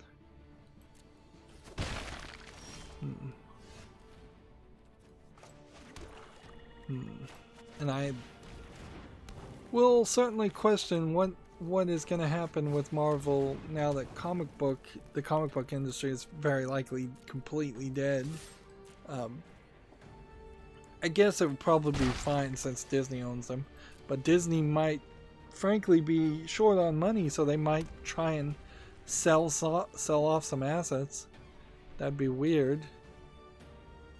There was an interesting argument as one of the movies that is on Disney Plus, lots of the movies on Disney Plus are getting censored and edited, but the movie Beaches was kind of heavily censored and done in a very poor fashion, just cheap, low effort graphical effects. So there's now this new danger on top of all the other threats that Disney posed, in that Disney may just start owning so much of the artistic history of the West, the United States, that at a snap of their finger they can revise history to their own whims, censor things that they don't want known, change things to push a different narrative. You could do all kinds of things, really. That's in part, I guess, some of the hesitancy and complaints with some of the Disney movie remakes, is little things here and there, little bits of propaganda getting sprinkled based on the new creators' own personal opinions. It really comes back to that shot-for-shot remake of Psycho. The message, I've heard it claimed at least, that the message of doing a shot-for-shot remake where they change absolutely nothing of Psycho was to tell people, like, yeah, there's no reason whatsoever to remake classics and good movies. There's a better reason to remake bad movies. But that was probably too deep of a message, and it probably flew over the heads of most people. Let's see. Next we have a game on Steam called Area 86, which looks like it's... I don't even know. Looks like it's just a bunch of stuff. Physics-based escape the room puzzles is what it says. Interesting. $12.74. Bunch of languages. Seems like you're a robot bouncing into things. I'll give it a follow. It's probably a garbage game, but I'll give it a follow. Let's see. TechRaptor has a review for In Other Waters, which apparently is a game I have not heard of. It looks boring from the screenshots. It seems like you're kind of almost playing like a simulator. They give it a 7.0. The hard science aspects of being a Marine, biologists aren't sexy or fun, but they make for an interesting and completely unique experience. Well, I said it was boring, they said it was interesting. I guess we'll have to just agree to disagree on that one. Although they actually played the game and I didn't, so I definitely could be the one in the wrong. There we go.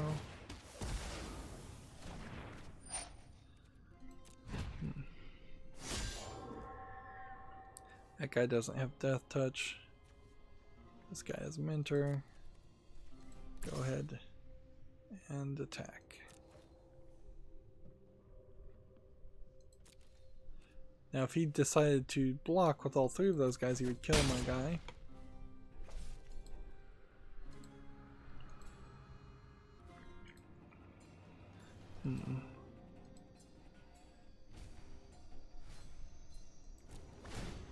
TechRaptor has an article, I think we may have already mentioned this. Indivisible update releases co-op update and a new game plus. I feel like Indivisible probably is now a way better game than when it first came out. And there's probably not a great reason to wait any longer if you wanted to play Indivisible, and I kind of do. So, I don't think I'd be particularly hesitant to buy it and play it now. Where I was slightly afraid that it was overhyped, and then on top of it being afraid of it being overhyped, it really didn't get any reviews that caught my attention when it did come out. It, if anything, felt like it was kind of just pushed out in an unfinished state. And there still could be elements that they're going to tweak and continue to add polish to. And it very well may be that Indivisible is like several games that where the developer just continuously adds more content and adds more content. Darkest Dungeon is another example of that. There's several others that I can't name. Alright, let's go ahead and sacrifice that.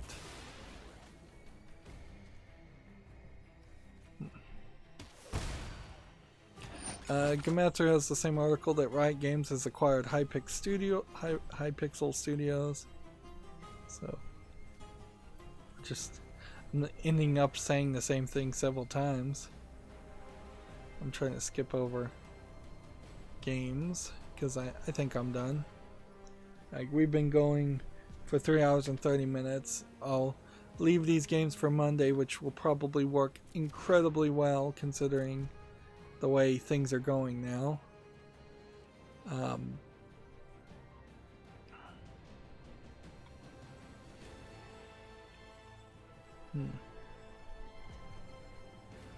So yeah, let's just cover the news and wrap up. TechRaptor has a review for the game Cards, K-A-R-D-S,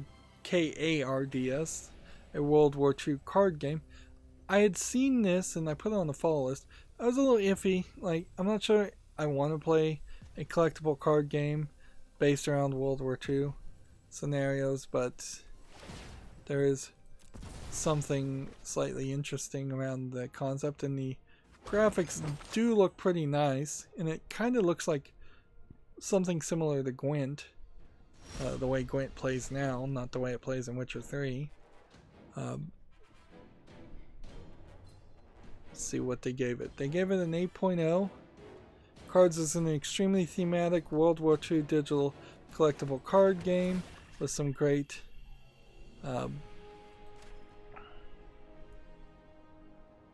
with some great strategy and elements around the frontline mechanic. Each faction feels unique and offers its own challenge. Free to play is extremely possible and offers a rewarding experience in building up your own card pool.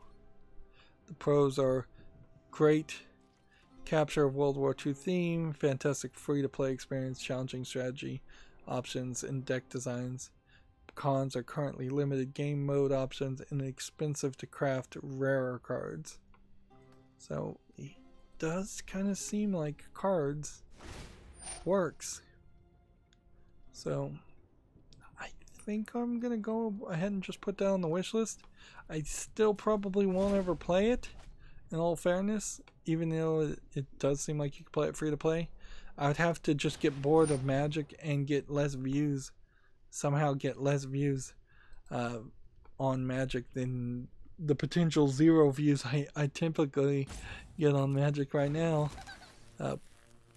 Yeah, I don't want to jump to cards and then jump to the Ben Brode Second Dinner Marvel game. Although it does kind of seem like that Second Dinner Marvel game is going to take its sweet time to be developed. That they're still hiring back-end engineers and such. So, could be quite a while. Moving on, Gamma Sutra has an article. Nordisk Film invests $4.5 million into the Finnish mobile studio Nitro Games. Let's see. They're making a game, Heroes of Warland, which is a 3 versus 3 hero shooter for mobile.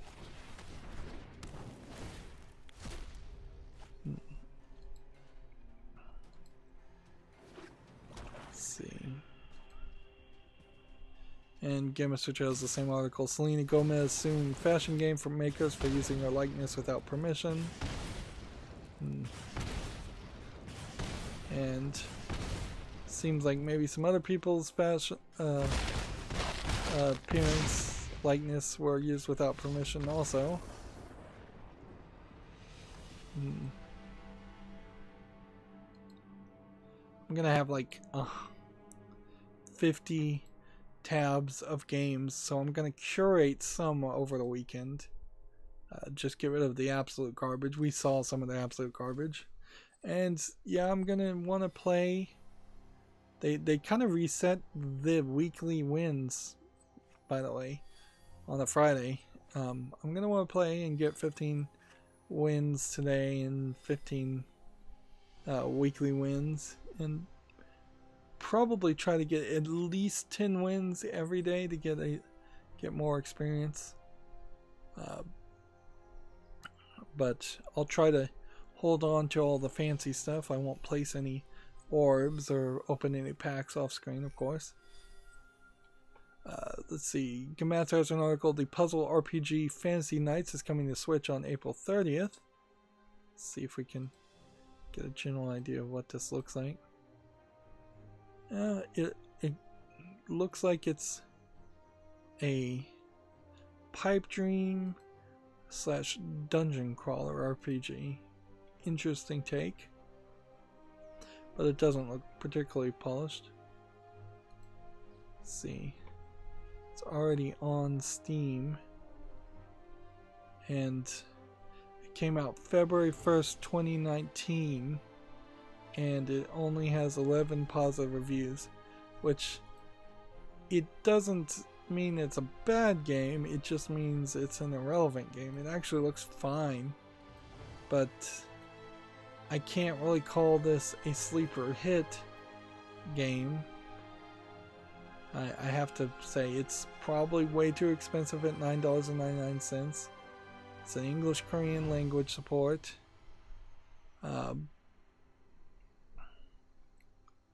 and yeah, it's just over expensive and irrelevant.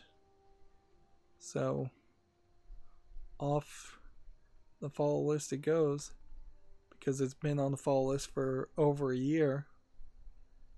And yep, there's definitely games out there that have had potential, at least, to be really, really good and really, really popular, and they just didn't.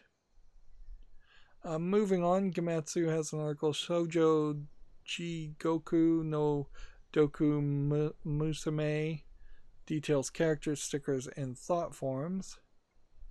So, what kind of game is this?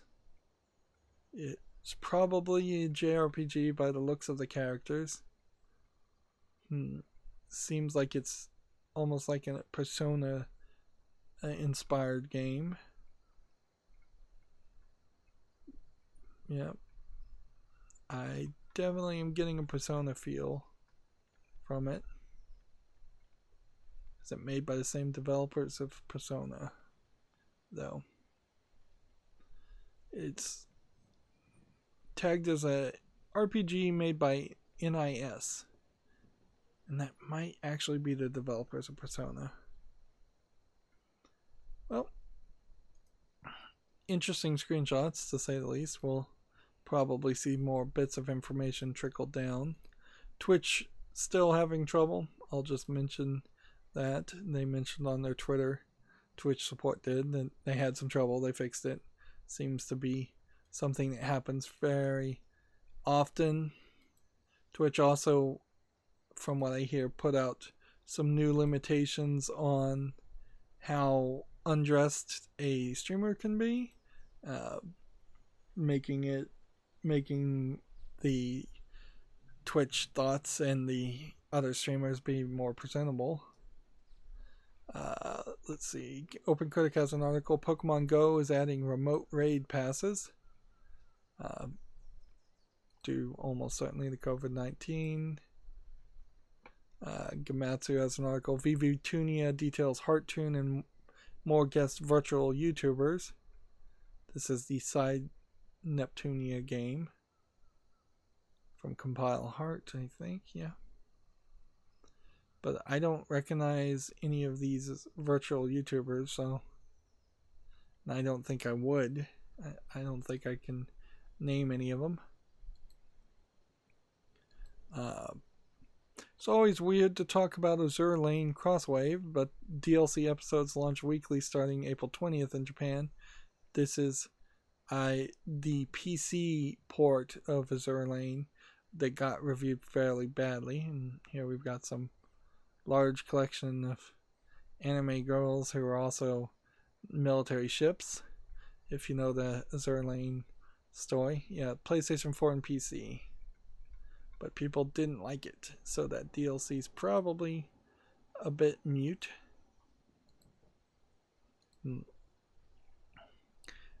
Game of Sutra has an article. Monster Hunter Riders tops 5 million downloads in Japan after 2 months. It's a free-to-play mobile game for Android and iOS. It'll be interesting to see if it ever goes global and allows the West to play it on mobile.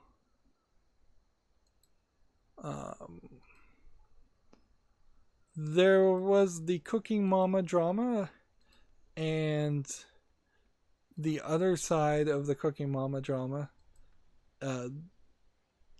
fired back and said that they didn't do anything wrong, effectively. I'm going to just paraphrase because the tab's not opening. So, yeah.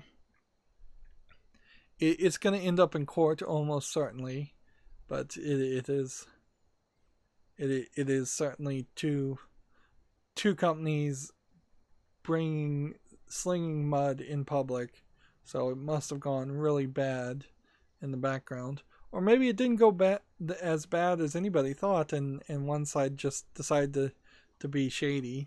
That's what it looks like, but it may not really be the case.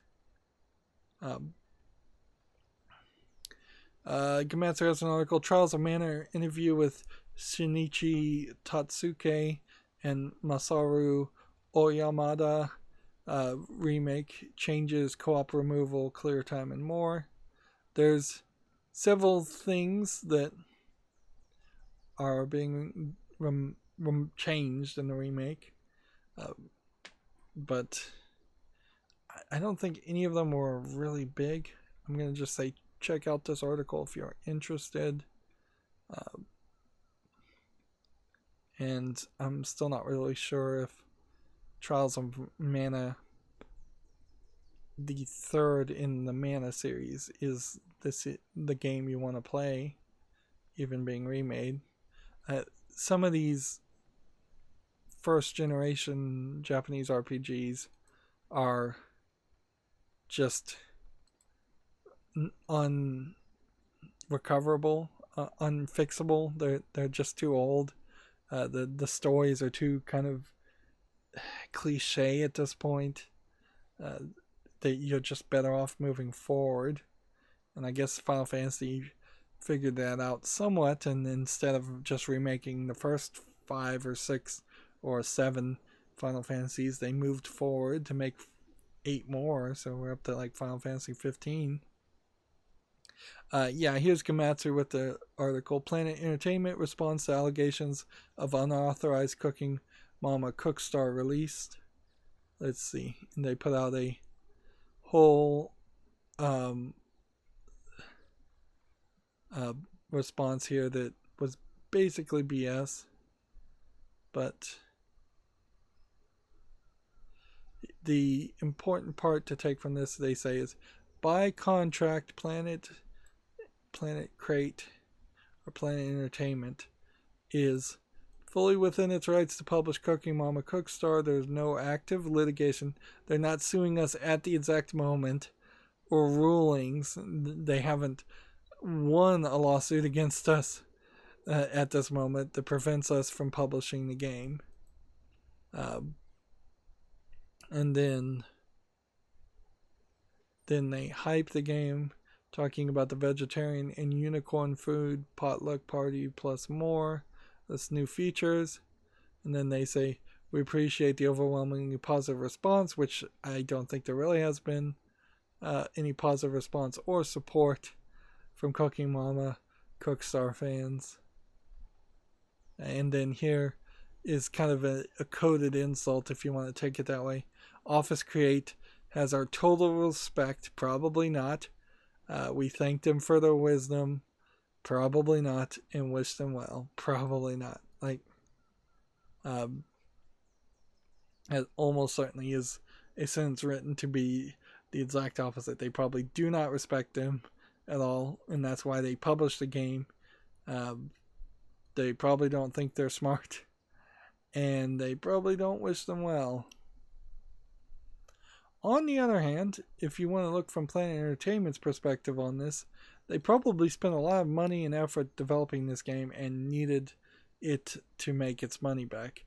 And having a IP holder / I don't think publisher in this case, it's a weirder situation where the IP holder wasn't the publisher and wasn't the game creator developer either. They just kind of are a licensee. So yeah, it probably wouldn't have hurt them at all to not have that game come out, but it would have hurt Planet Entertainment quite a bit. Game of Switch has an article video here, understanding how people shop for games on Steam. This is from GDC, their sister company. If it's a 2020 video, I might watch it, but I probably won't have time for that. Really. Let's see. Here's Second Dinner. I've mentioned it a couple times. They are hiring for a visual effects artist full-time in Irvine, Texas. Interesting. I thought Ben Brode was in California. He must have moved. And then a software engineer back-end full-time in Irvine, Texas. So, yeah, they're working on their first game. Marvel, and I'm pretty sure that has been broed right here. I think this has been broed. And these are all probably former Activision Blizzard people that worked on Hearthstone. So, unless they just screw it up royally, they really should have a hit on their hand with the Marvel license. Alright, and I can't get the Humble store to load.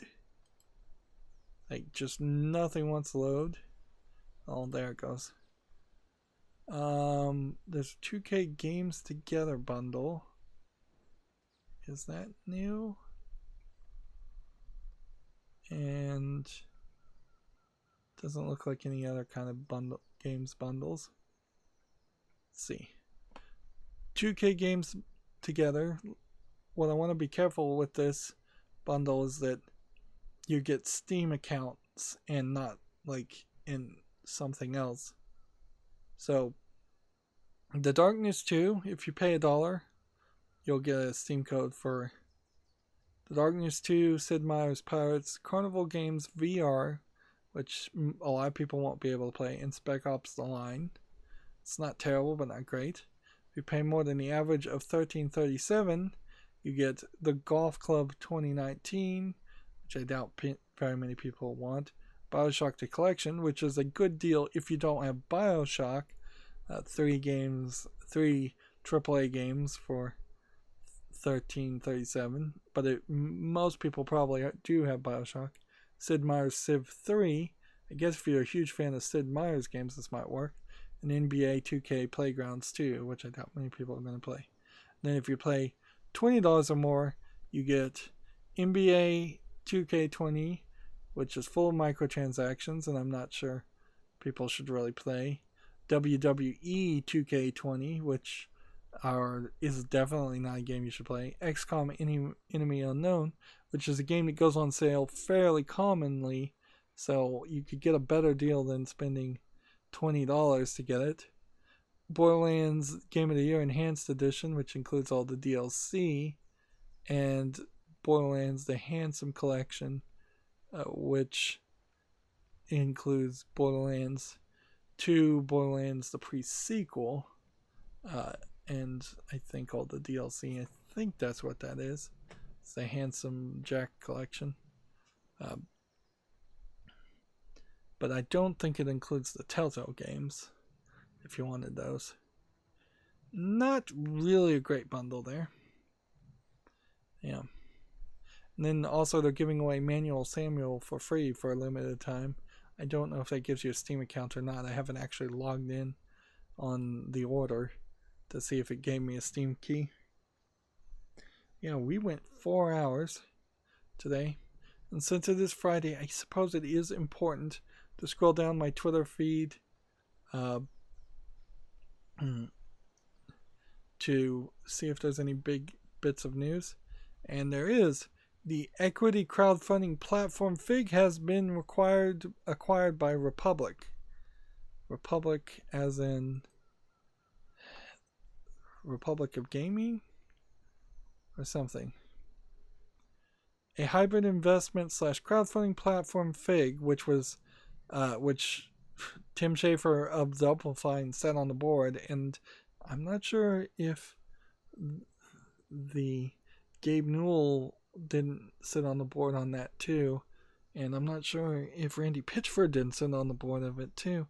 There's probably a lot of people in the video game industry, because Fig was really about video game companies cutting out the middleman as far as Kickstarter.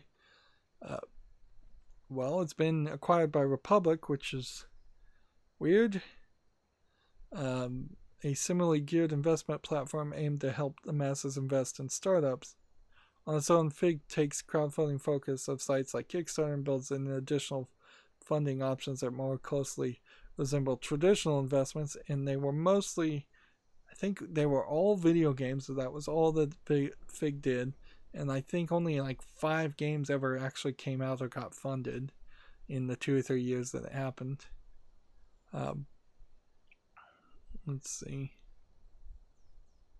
Is there anything to mention more here? Because this is pretty inside baseball business stuff. Let's see. Terms of the acquisition were not disclosed, though Fig notes that the Fig founder Justin Bailey, probably the Justin Bailey that worked on Metroid, is staying on as a board member, and that they're operating advisor for Republic following the deal. Which, yeah, very rarely do they fire the person in charge immediately. Takes them a while. That's somewhat big news. Apparently there's a Pope Simulator game, according to TechRaptor. They have an article, Control the Catholic Church in Pope Simulator.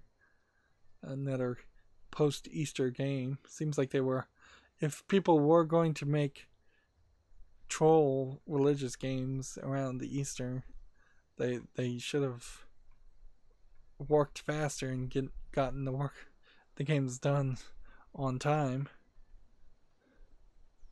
Like, it would be funny to spend the effort and make a troll game like that, and then lose your nerve and then decide to release it a week after Easter instead of the week before that you probably initially would have wanted to release it on. Let's see. More games came out for me to curate. Nothing really worth mentioning. We'll mention that. TechRaptor has an article, Fallout 76 Wastelanders is saving the game one NPC at a time.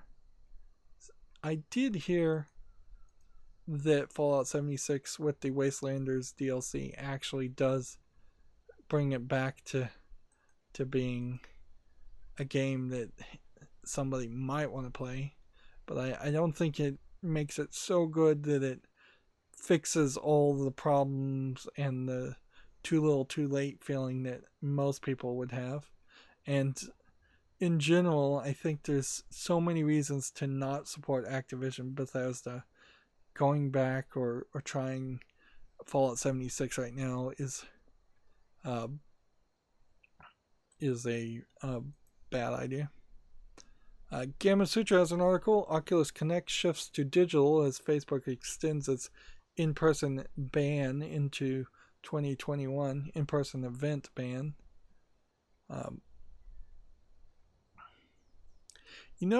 One thing that occurred to me that's probably going to suck for YouTube content creators in particular is that if there was ever a time that all of a sudden YouTube content creators, small YouTube content creators in particular, were going to be really appreciated and really, really successful, you would think it would be when people are stuck at home and have nothing better to do and they don't have to go to work for now. In particular, YouTube content creators could be hired out to teach, like teachers, how to specifically stream themselves and do a better job than just sticking a vertical cell phone in front of their faces. But that's not really going to happen, particularly in the realm of